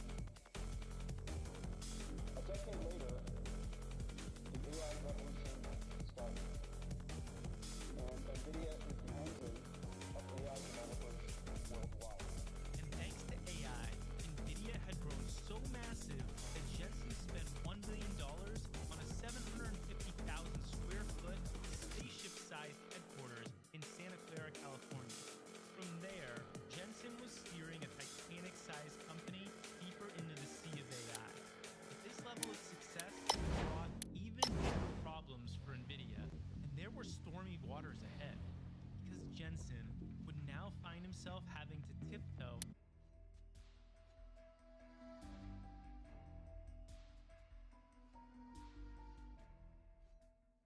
in 2024, NVIDIA's market cap broke a shocking $3 trillion. That's more than the economies of the Netherlands, Saudi Arabia, and Switzerland combined. But NVIDIA's entire survival revolves around one tiny country, a 13,000 square mile island in East Asia, Taiwan. And for the last few decades, over 90% of the most valuable chips in the world have been manufactured by a single business, the Taiwan Semiconductor Manufacturing Company, or TSMC for short, just a 2.5-hour drive north of where Jensen Huang was born. TSMC's founder, Morris Chang, saw the opportunity to take away chip manufacturing from American companies like Intel and Texas Instruments going all the way back to the 1980s. And in doing so, he opened the doors for a company like NVIDIA to do a process known as fabless manufacturing, where Jensen's teams would design and develop a computer chip prototype so that TSMC could build them in mass quantities overseas, making it much cheaper to create startup chip companies and develop new advancements than ever before. Jensen has acknowledged that without TSMC, NVIDIA would not be possible. So those epic tech battles against Intel and then later on against AMD would not have been won without the help of this Taiwanese manufacturer. And to this day, NVIDIA still doesn't build any of its GPUs on its own.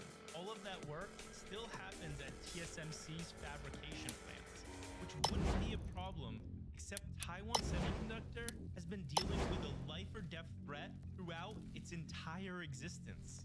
Because Taiwan's closest neighbor, China, has loomed over the island going all the way back to the Chinese Civil War that split the country in 1949. The winning side, which is now led by President Xi Jinping, took China, while the losing side retreated to Taiwan to set up its own government.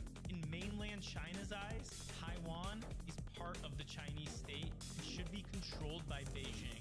Tensions around this sensitive topic have significantly escalated over the past few years. Like when Taiwanese people elected a pro-sovereign government, China immediately responded with a series of military exercises all around the island. Ballistic missiles were shot near Taiwan, and Chinese fighter jets flew into Taiwanese airspace unannounced from a nearby aircraft carrier. But even with all that geopolitical friction, there is one thing China can't touch: the semiconductor industry. And that's because China is TSMC's biggest customer. So the global economy, including the tech for the world's most advanced militaries, from submarines and drones, hypersonic missiles, and nuclear weapons, all run on chips that were designed by NVIDIA but made in Taiwan by TSMC. In fact, TSMC has become so important to Taiwan's political survival that it has even been nicknamed the Silicon Shield. But these dynamics are changing quickly. China has made no secret of its plans to become more self-sufficient in the semiconductor space. Its official policy, military-civil fusion, means that any technology developed by a Chinese company is shared directly with its armed forces and government. And because so much of the world's military technology is dependent on a Taiwanese company that China thinks it's entitled to, the US sees the semiconductor industry as an issue of national security, with most US political leaders vowing to defend the small island if China ever tried to invade.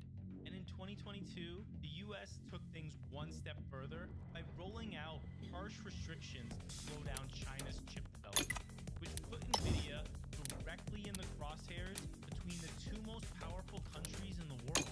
Because any chip that uses American-made software or design now needs a license to be exported to China.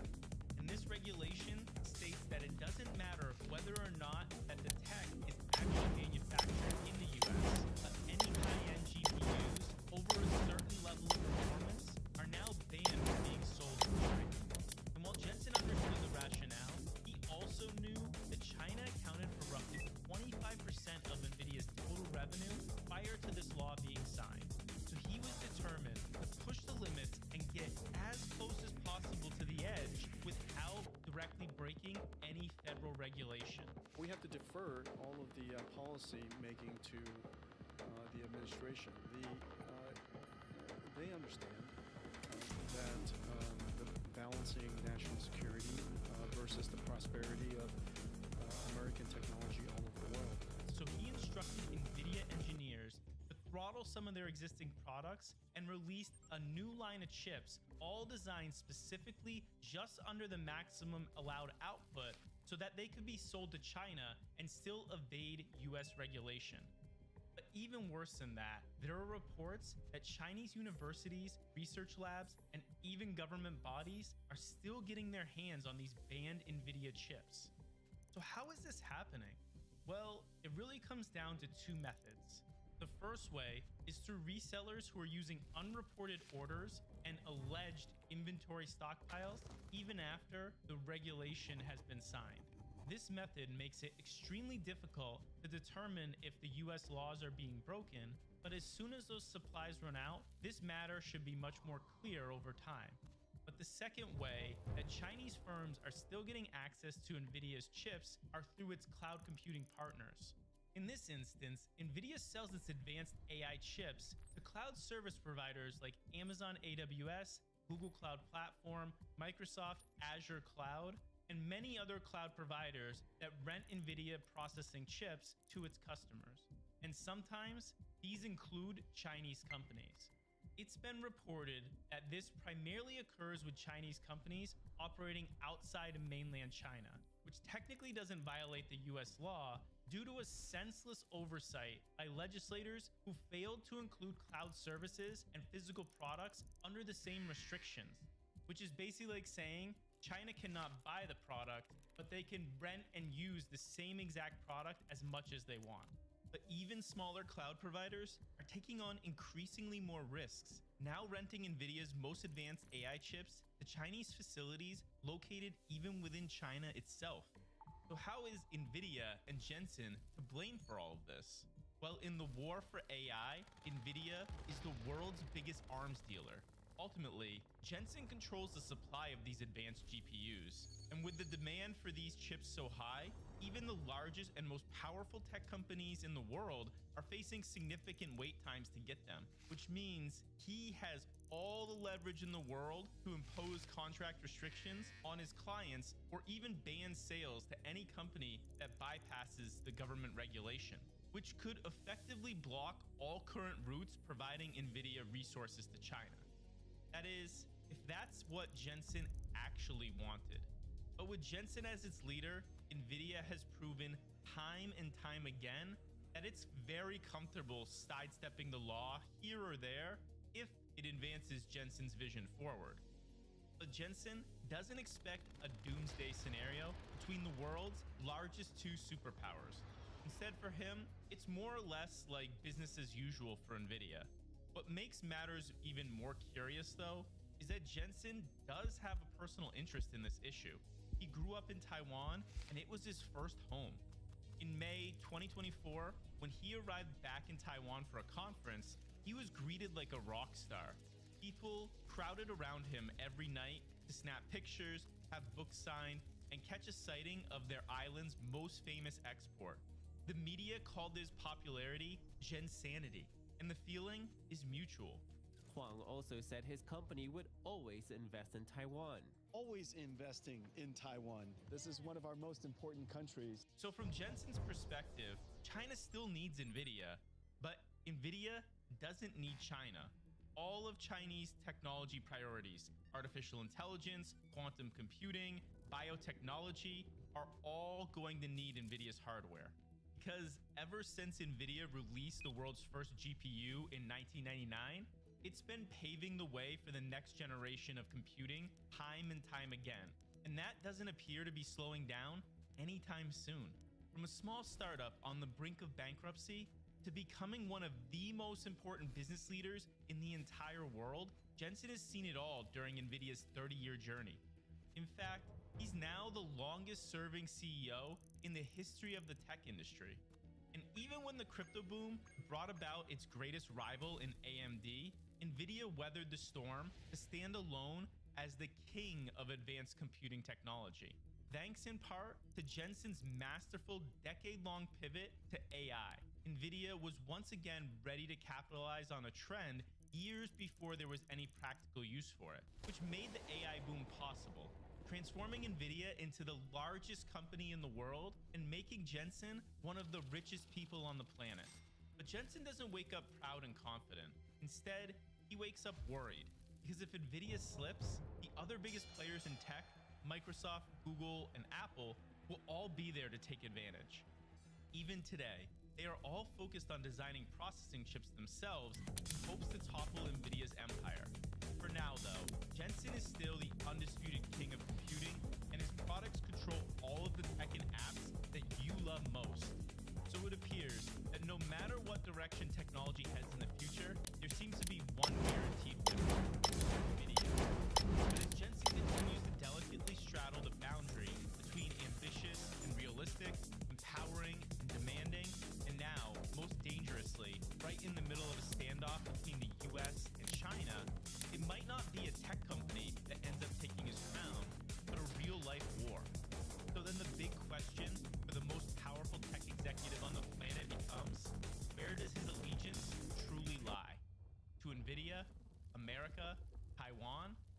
to himself.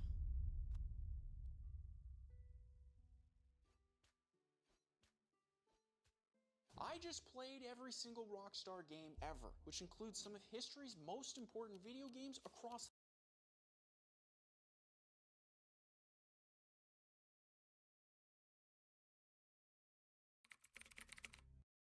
We already knew that the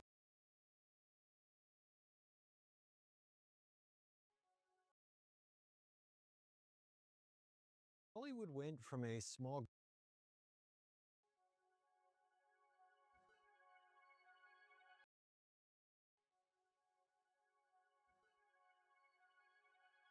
Remember when Japanese companies used to make the coolest stuff in the world? From the 80s, you had the Walkman that made everyone want to walk around with headphones. Japan brought us Super Mario from Nintendo, arguably the most recognizable video game character on the planet. Then we got the PlayStation that saved video gaming, and the Toyota Prius that made hybrids cool. But here is something I've been curious about. Why doesn't there seem to be a single globally dominant company coming out of Japan since the 90s? Like, can you even name one that's globally relevant right now, other than a few automotive companies like Toyota and Honda that are themselves from earlier decades? In 1988, 32 of the world's top 50 companies were Japanese. As of 2025, only Toyota makes the list. So how did Japan go from dominating the world to being completely invisible in the global tech race? And more importantly, can they actually make a comeback, or has the ship sailed forever? Let me present to you what we've researched, and at the end of the video, you tell me. Does Japan have what it takes to build the next world-changing company?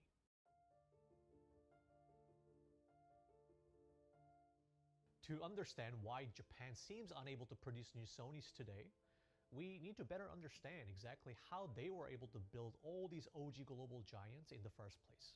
Because think about it, back in the 80s and 90s, they didn't have the internet or smartphones, right? There were no app store or even social media platforms to advertise and sell your products globally. Back then, the Japanese probably didn't even speak English as well as they can now. So what was the secret sauce, and can that be replicated today? Picture this. It's 1946. Japan has just lost World War II in the most devastating way possible. Over 3 million Japanese dead, and their military completely destroyed. But the real devastation was economic. Japan had poured everything, and I mean everything, into the war effort. They had converted entire industries to build planes, ships, and weapons instead of consumer goods. So when they surrendered in August 1945, it all came crashing down at once. No military orders meant no work. No work meant no money. Also, bear in mind that Japan is an island nation that had always imported food and raw materials. But now, no one would trade with them. They were literally cut off from the world. So by 1946, Japan's economy had shrunk to just 53% of its pre-war size. People were eating sweet potato leaves and tree barks to survive. Tokyo's population dropped from 4.5 million to 2.5 million as people fled to the countryside searching for food. But here's what's incredible. This moment of total devastation became Japan's secret weapon. The Japanese government made a radical decision. Instead of spending on the military like before, they poured everything into conquering the world through exports. They kept half their old imperial slogan, Fukoku Kyohei, which meant rich countries, strong army.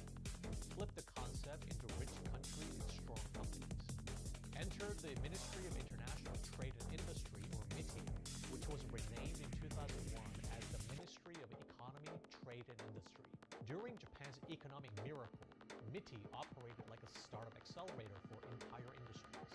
It strategically backed the sectors most likely to win: steel, shipbuilding, electronics, and automobiles, focusing support on the most promising companies in each field. Then they protected these companies from foreign competition while pumping them with cheap loans. Here's the clever part. Instead of using tax money directly, they created an alternative financing system called Physical Investment and Loan Program that funneled Japanese citizens' savings, deposits, and pension funds into loans for their chosen companies.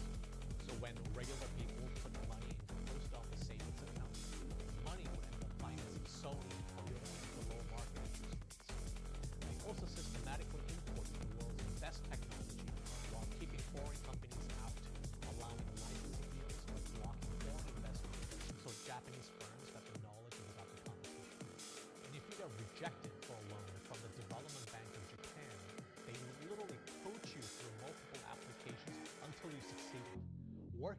you to refine your business plan and strategy. The results.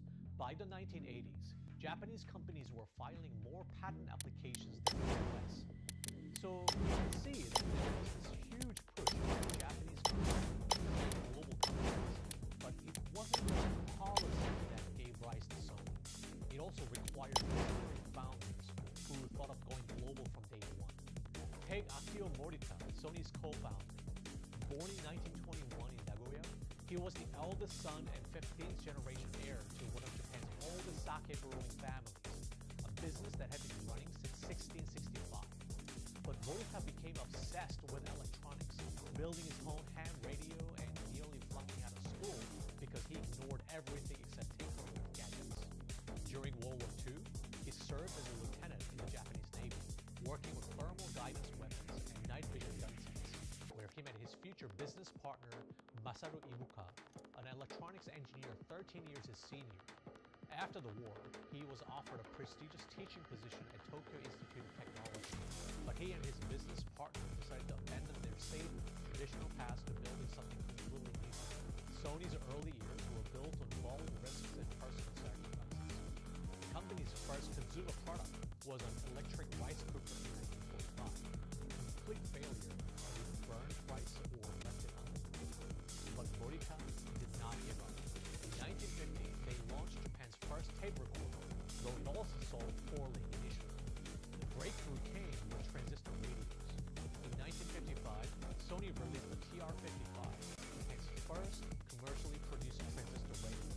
A major US watch company, Luva, offered to buy 100,000 TR-55 units at the time, a deal worth more than Sony's entire market capitalization at the time. There was just one catch. Sony would have to remove its unknown brand name and replace it with Luva's. The Tokyo management team urged Morita to take the deal, but he refused, famously declaring, "In 50 years' time, we'll have made the name Sony as famous as yours. So it's a no, thank you." With Sony's reputation growing, Morita set his sights on the United States. Though he had studied some English in school, he was apparently self-conscious about his accent and limited vocabulary that on his first New York trip, he kept to modest routines, eating at automats and avoiding high-profile interactions. Then his American advisor, Masaru Takagawa, pulled him aside and said, "Look, if you want to be taken seriously, stay in the cheapest room of the best hotel, not the best room of the cheapest hotel." Morita took the advice and moved into the Windsor Arms Hotel, and instantly, U.S. partners began treating him like a serious executive. By projecting confidence through his surroundings, he unlocked better conversations, more English practice, and crucial distribution deals. So the implication is you must hire very carefully. Yes, very carefully. So, under such a circumstances, to run business organization is very difficult. That shift in perception was crucial at the 1960 Institute of Radio Engineers National Convention, where Morita signed Sony's first major U.S. distribution deal, walking the booth floor in a bespoke suit and convincing American dealers that Sony was brand new. Later that year, Sony opened its first U.S. office in New York, becoming the first Japanese electronics company with a major American presence. Fast forward to 1979, Morita bet on a product that nobody believed in, the Walkman. Investing heavily in design, marketing ties with young musicians, and street teams of college students in Tokyo, Morita launched the portable music player. By 1983, Sony had sold over 50 million Walkmans worldwide, and Walkman was added to the Oxford English Dictionary. Proof that Morita's global vision and personal risk-taking paid off in a way no government policy ever could. But what powered Japan's post-war miracle wasn't just government policy or individual geniuses. It was a radical new social contract that forged an army of dedicated employees willing to sacrifice everything for their companies. Japan may be the oldest society in the world today, but back in the 80s, it had one of the youngest and hungriest workforces on the planet. Enter the salaryman system, the cultural phenomenon behind the now iconic image of the impeccably dressed office worker, suit neatly pressed, briefcase in hand, boarding a jam-packed commuter train at dawn, and belting out karaoke tunes well past midnight. Imagine joining Sony at the age of 20.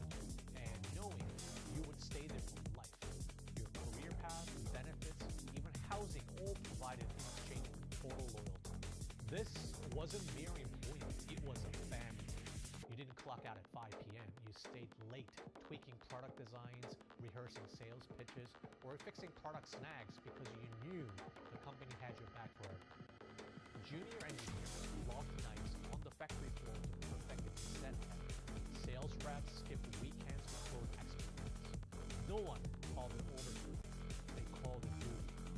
The West watched it all and dubbed it Japan Inc. The idea that an entire nation could operate like a single massive corporation. Committees set export targets. CEOs mapped global strategies. And salary executed them with relentless precision. And the results are staggering. From 1955 to 1975, Japan's GDP surged at an average of 10% per year. By 1980, the country's nominal GDP had rocketed from $91 billion to over $1 trillion, transforming wartime rubble into the world's second largest economy. So it felt like everything was clicking perfectly. But if this golden trinity of state, business, and worker worked so well, why did it stop working? Did the very system that built Sony somehow begin holding it back? Well, let's take a look.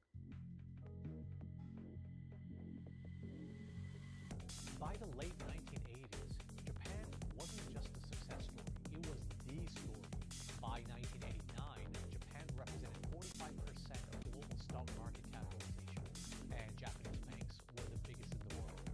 Everything seemed to be going smoothly for major Japanese corporations. But all good things must come to an end. And it started with the craziest real estate bubble in human history, which ironically had little to do with how well these companies were actually performing. It was the broader economic madness that triggered the downfall of Japan's global champions. Okay, so what happened? When everyone had secure jobs at big companies and owned homes, what did they do with their extra money? You probably want to invest that money to make more money, right? So they poured it into real estate speculation. They were buying investment properties not to live in, but to flip them for more money later. Companies also started buying land not for factories or offices, but simply to use as collateral for loans to buy more land. It became a self-reinforcing cycle of madness. The problem was that Japanese banks, flush with cash from export boom, were lending massive amounts to anyone who owned property. Regular office workers could borrow up to 100 million yen using their homes as collateral, sometimes without even proving they had steady income to pay it back. 100 million yen was equivalent to about $750,000 US back then, which in today's purchasing power would be worth almost $2 million. So yeah, banks were essentially lending $2 million to regular office workers. And when that keeps up, you can guess what happens next. Land prices increased 5,000% in just 30 years. To put this in perspective, if your house cost $100,000 in 1956, then by 1986, it would be valued at $5 million. And people at the time were under the delusion that land prices would rise forever, simply because they had risen for 30 straight years. At the bubble's peak, Tokyo real estate was 350 times more expensive than equivalent space in Manhattan. And the Imperial Palace, that's where Emperor Hirohito lived, its grounds alone were calculated to be worth more than the entire state of California, valued between $850 billion to $5.1 trillion. That was just for about 1.2 square kilometers, or 12.4 million square feet. So the Bank of Japan looked at the speculation madness and panicked. They realized that when a single Tokyo parking space was worth more than New York Central Park, and the Imperial Palace grounds were valued higher than all of California, something had to give. So they made what many consider a catastrophic policy mistake. Instead of gradually cooling the market, they decided to kill it. They aggressively raised interest rates 5 times in rapid succession, from 3.25% in May 1989 to 6% by December 1990, a massive 2.75 percentage point spike in less than 2 years. It was like slamming the brakes on a speed train going 200 miles per hour. At the same time, the Ministry of Finance introduced the landing caps specifically targeting real estate in April 1990, choking off the credit that had fueled the property boom. They also slapped on new taxes, a 3-point consumption tax and higher land transfer taxes, all at once. The result? The bubble didn't deflate gradually. It exploded. And because everything was so interconnected and leveraged, what should have been a controlled correction became an economic catastrophe that Japan still hasn't fully recovered from. Here is what made it so devastating. You see, leverage amplified everything. When stock prices started falling in January 1990, it triggered margin calls. When banks couldn't lend to real estate anymore in March 1990, property values started collapsing. Since much of the stock market gains were financed by using inflated real estate as collateral, falling property prices forced more stock sales, which drove prices down further. By 1991, business bankruptcies had surged 68.5% to over 10,700 companies, the highest since World War II. Major financial institutions started collapsing as well. Yamaichi Securities, Japan's third largest brokerage and century-old institution, went bankrupt in 1997. Sony, despite being one of Japan's strongest companies, was not immune. In 1999, Sony announced it would cut 17,000 jobs, 10% of its workforce, and close 15 factories worldwide as profits plummeted by 1/3. The company's electronics division, which had dominated global markets, saw sales collapse as the strong yen made Japanese products uncompetitive internationally. Remember the salaryman culture I mentioned earlier? The dedicated employees who gave companies their all because in return, the company would take care of them for life? So what happens when they suddenly get laid off? The psychological impact was devastating. An entire generation realized that lifetime employment was a broken promise. The social contract that had powered Japan's miracle was shattered. Worse yet, instead of letting failed companies die, the government and banks kept them on life support. Banks, terrified of recognizing massive losses, continued lending to bankrupt companies in what economists call zombie lending. These zombie companies couldn't grow or innovate. They could barely survive. From 1991 to 2001, Japan's economy barely grew at just 1.14% annually, what came to be known as the lost decade. You would think that after hitting rock bottom, Japanese companies would reinvent themselves, take risks, and fight back. Instead, they did the opposite, and that's where our story gets really interesting. The lifetime employment system I mentioned earlier that once powered Japan's miracle now became a prison. Companies couldn't fire underperforming workers because of social obligations, so they couldn't hire fresh talent either. Young people were blocked from leadership roles by layers of senior managers who had nowhere else to go. Decision-making slowed down to a crawl. Everything needed consensus from executives who had never worked outside Japan. Basically, instead of embracing change, Japanese companies doubled down on caution. Risk-taking became seen as reckless. Corporate boards filled with risk-averse bureaucrats who had climbed the ladder through seniority, not innovation. The bold global vision of leaders like Akio Morita was replaced by committee-based consensus and incremental thinking. While Sony was perfecting Blu-ray players, Netflix was building streaming platforms. While Nintendo was designing better cartridges, mobile games were taking over. While Japanese automakers were optimizing engines, Tesla was reimagining cars as computers on wheels. To make matters worse, as the world went online, Japanese tech companies made a fatal mistake. They kept building amazing products, but only for Japan. Galapagos syndrome is a Japanese business term coined around 2004 that describes when products or technologies develop in isolation within a local market and become so specialized for that market that they cannot succeed globally.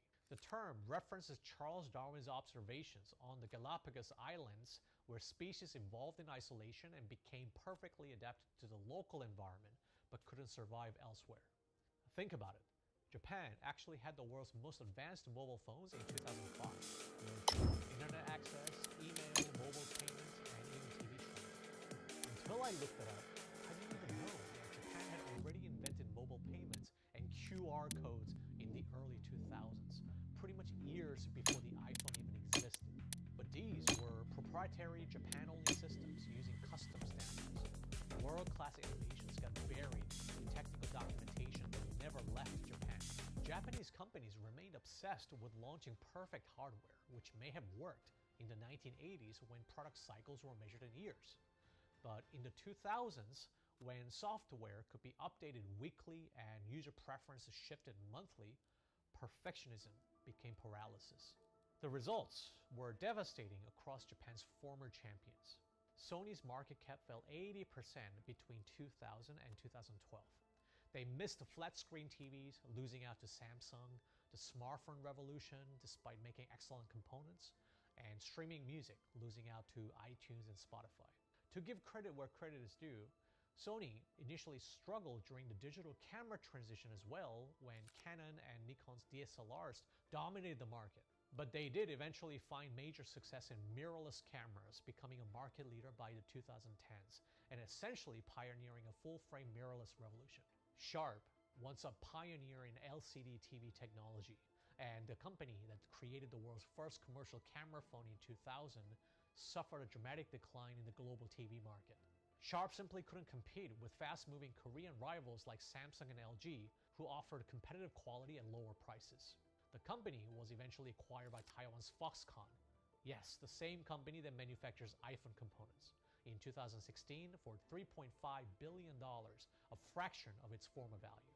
Toshiba's collapse was even more spectacular, involving a massive accounting scandal from which the company systematically inflated profits by $1.2 billion over 7 years. It was corporate culture gone wrong, where 3 consecutive CEOs pressured subordinates to meet unrealistic profit targets while maintaining a culture that discouraged employees from challenging senior executives. Toshiba's acquisition of Westinghouse Electric turned into a catastrophic bet when Westinghouse filed for bankruptcy in March 2017 after massive cost overruns on the US nuclear plant projects. This forced Toshiba to book a net loss of 1 trillion yen, around $7 billion for 2017, one of the largest annual losses in Japanese corporate history. Look, the point is, by 2010, Japan's global corporate champions were shadows of their former selves, still making excellent products, but stifling innovation through corporate politics and becoming increasingly irrelevant to a world that has moved on without them.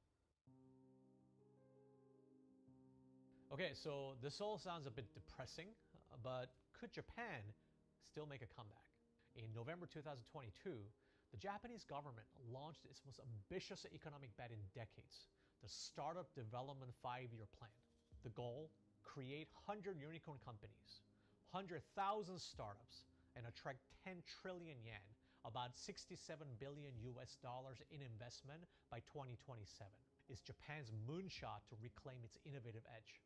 They've expanded startup visas nationwide, allowing foreign entrepreneurs to stay for up to 2 years without immediately setting up offices or security capital. Now, unicorns are companies valued at over $1 billion, so that's pretty hard for any company to achieve. The chances of a startup reaching unicorn status are extremely low, less than, 0.1% of all startups ever reach billion-dollar valuations. Early signs show mixed progress. Japan now has over 10,000 startups and venture capital investment reaching approximately $5 billion in 2024. However, Japan currently has only about 7 to 8 unicorn companies, including Sakana AI and Preferred Networks. This represents relatively flat growth compared to the previous year, and Japan still lags significantly behind the plan's ambitious target of creating 100 unicorns by 2027. But here's the bigger problem. Japan still faces a fundamental challenge that goes beyond government funding. The government's policies are creating more startups. That's great. But are they creating the right kind of startups?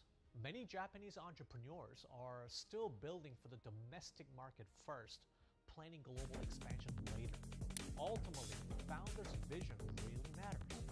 If they're homegrown talent who don't speak English well and have limited global perspective, can they really go global and build world-class products? Here's Japan's catch-22. Japan's domestic market is large enough that startups don't need to go global to survive. With 125 million people and a $4 trillion economy, Japan startups can build substantial businesses serving only local customers. This is fundamentally different from South Korea, which has only 51 million people, and even that's shrinking fast. Korean companies like Samsung, LG, and Hyundai had no choice but to go global in order to remain competitive. So the risk is that Japan's startup boom becomes another version of the Galapagos syndrome, innovative companies that thrive locally but cannot compete internationally. But there is a bigger structural issue that no one is really talking about. What is the ultimate goal of a startup and its investors? They have to keep growing and exit at some point, right? Well, how do you exit to make money? Either you can sell your company via M&A or mergers and acquisitions, or you take your company public through an IPO. Here's what's fascinating. It's surprisingly easy for companies to go public in Japan. They don't have to be unicorns with billions of dollars in valuations. I interviewed a foreign founder and investor in Japan who built a super successful company there, and this is what he had to say. I do think actually one of the problems in the ecosystem is that in Japan it's relatively easy to go public. You have like 100 companies a year go public in Japan, but the average market cap is around $100 million. So it's like, a Series A or a Series B in the States. What it means is that the ecosystem has gotten very familiar with how to go public. And so even if the ecosystem says, yes, we want to have more unicorns, we want to have decacorns, most of the people in the ecosystem haven't done that before. But most people in the ecosystem have maybe seen or know some companies that have gone public. So in a way, going public is actually less of a risk. Yes. Yeah. Right. And there's a path to do it. So liquidity is great. The problem is that a lot of parts of the ecosystem reinforce that path to going public as soon as possible. And as a result of the goals of the company, the goal becomes to go public. And when that becomes the case, then so what I see so often is, company is like $1 million of revenue, they start to prepare to go public, and they go public when they have like $10 million of revenue. And even if the founder thinks like, okay, finally now I'm free of my restrictions to kind of focus on going public and I can now grow the company, the organizational muscles they built to go public are so different than the organizational muscles that you need to continue to leverage on and kind of take on more risk and go after triple-digit growth. This reveals the core problem. 70% of venture capital access in Japan happens through IPOs, compared to just 10% of M&As. Complete opposite of Silicon Valley. About 60% of Japanese startups that go public remain roughly about $70 million. Japanese VCs and investors are incentivized to push startup founders towards IPOs because that gives them the quickest path to their return on investment.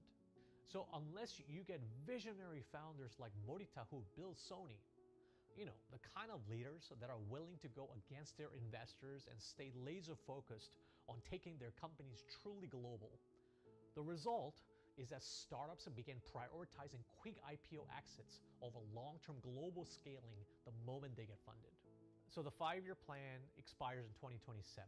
By then, we'll know whether Japan can break free from its cultural and structural barriers to create true global companies once again, or whether even the most ambitious government intervention cannot overcome decades of risk-averse corporate culture.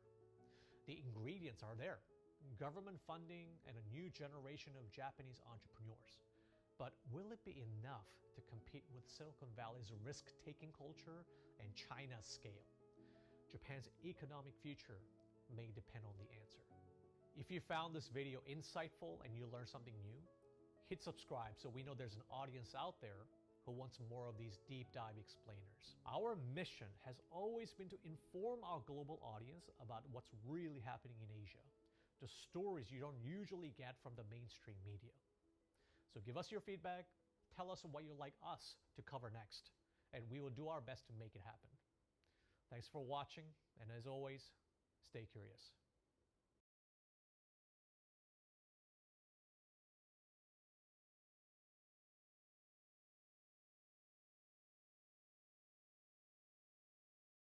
What if the company you work for couldn't legally fire you? Ever.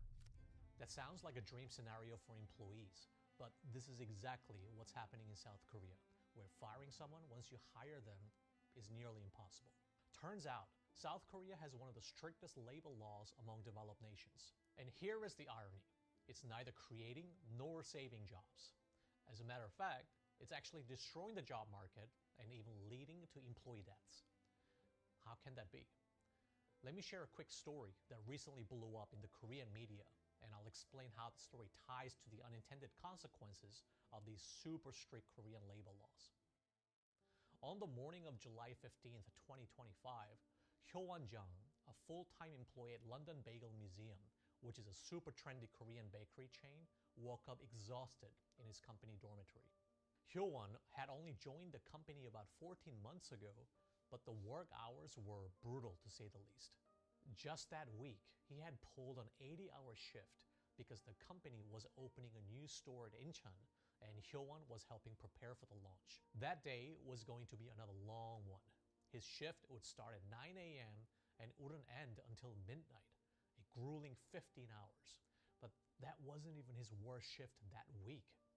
You see, 5 days earlier, he had worked 21 hours straight, starting at 9 a.m. and not leaving until 6 a.m. the next morning. When he got back to the company dorm just before midnight, his coworkers asked him to join them for a late night snack. But even though Hyo-won hadn't eaten dinner that day, he told them he was way too tired to eat and went straight to his room. The next morning, July 16th, 2025, his coworkers noticed that something was wrong. Hyo-won was always the first one up, waking earliest every day to shower before work. But that morning, his door stayed closed. When they went to check on him, they found his lifeless, already stiffened body. Paramedics arrived 9 minutes later, and Hyo-won was pronounced dead of cardiac arrest. He was 26 years old.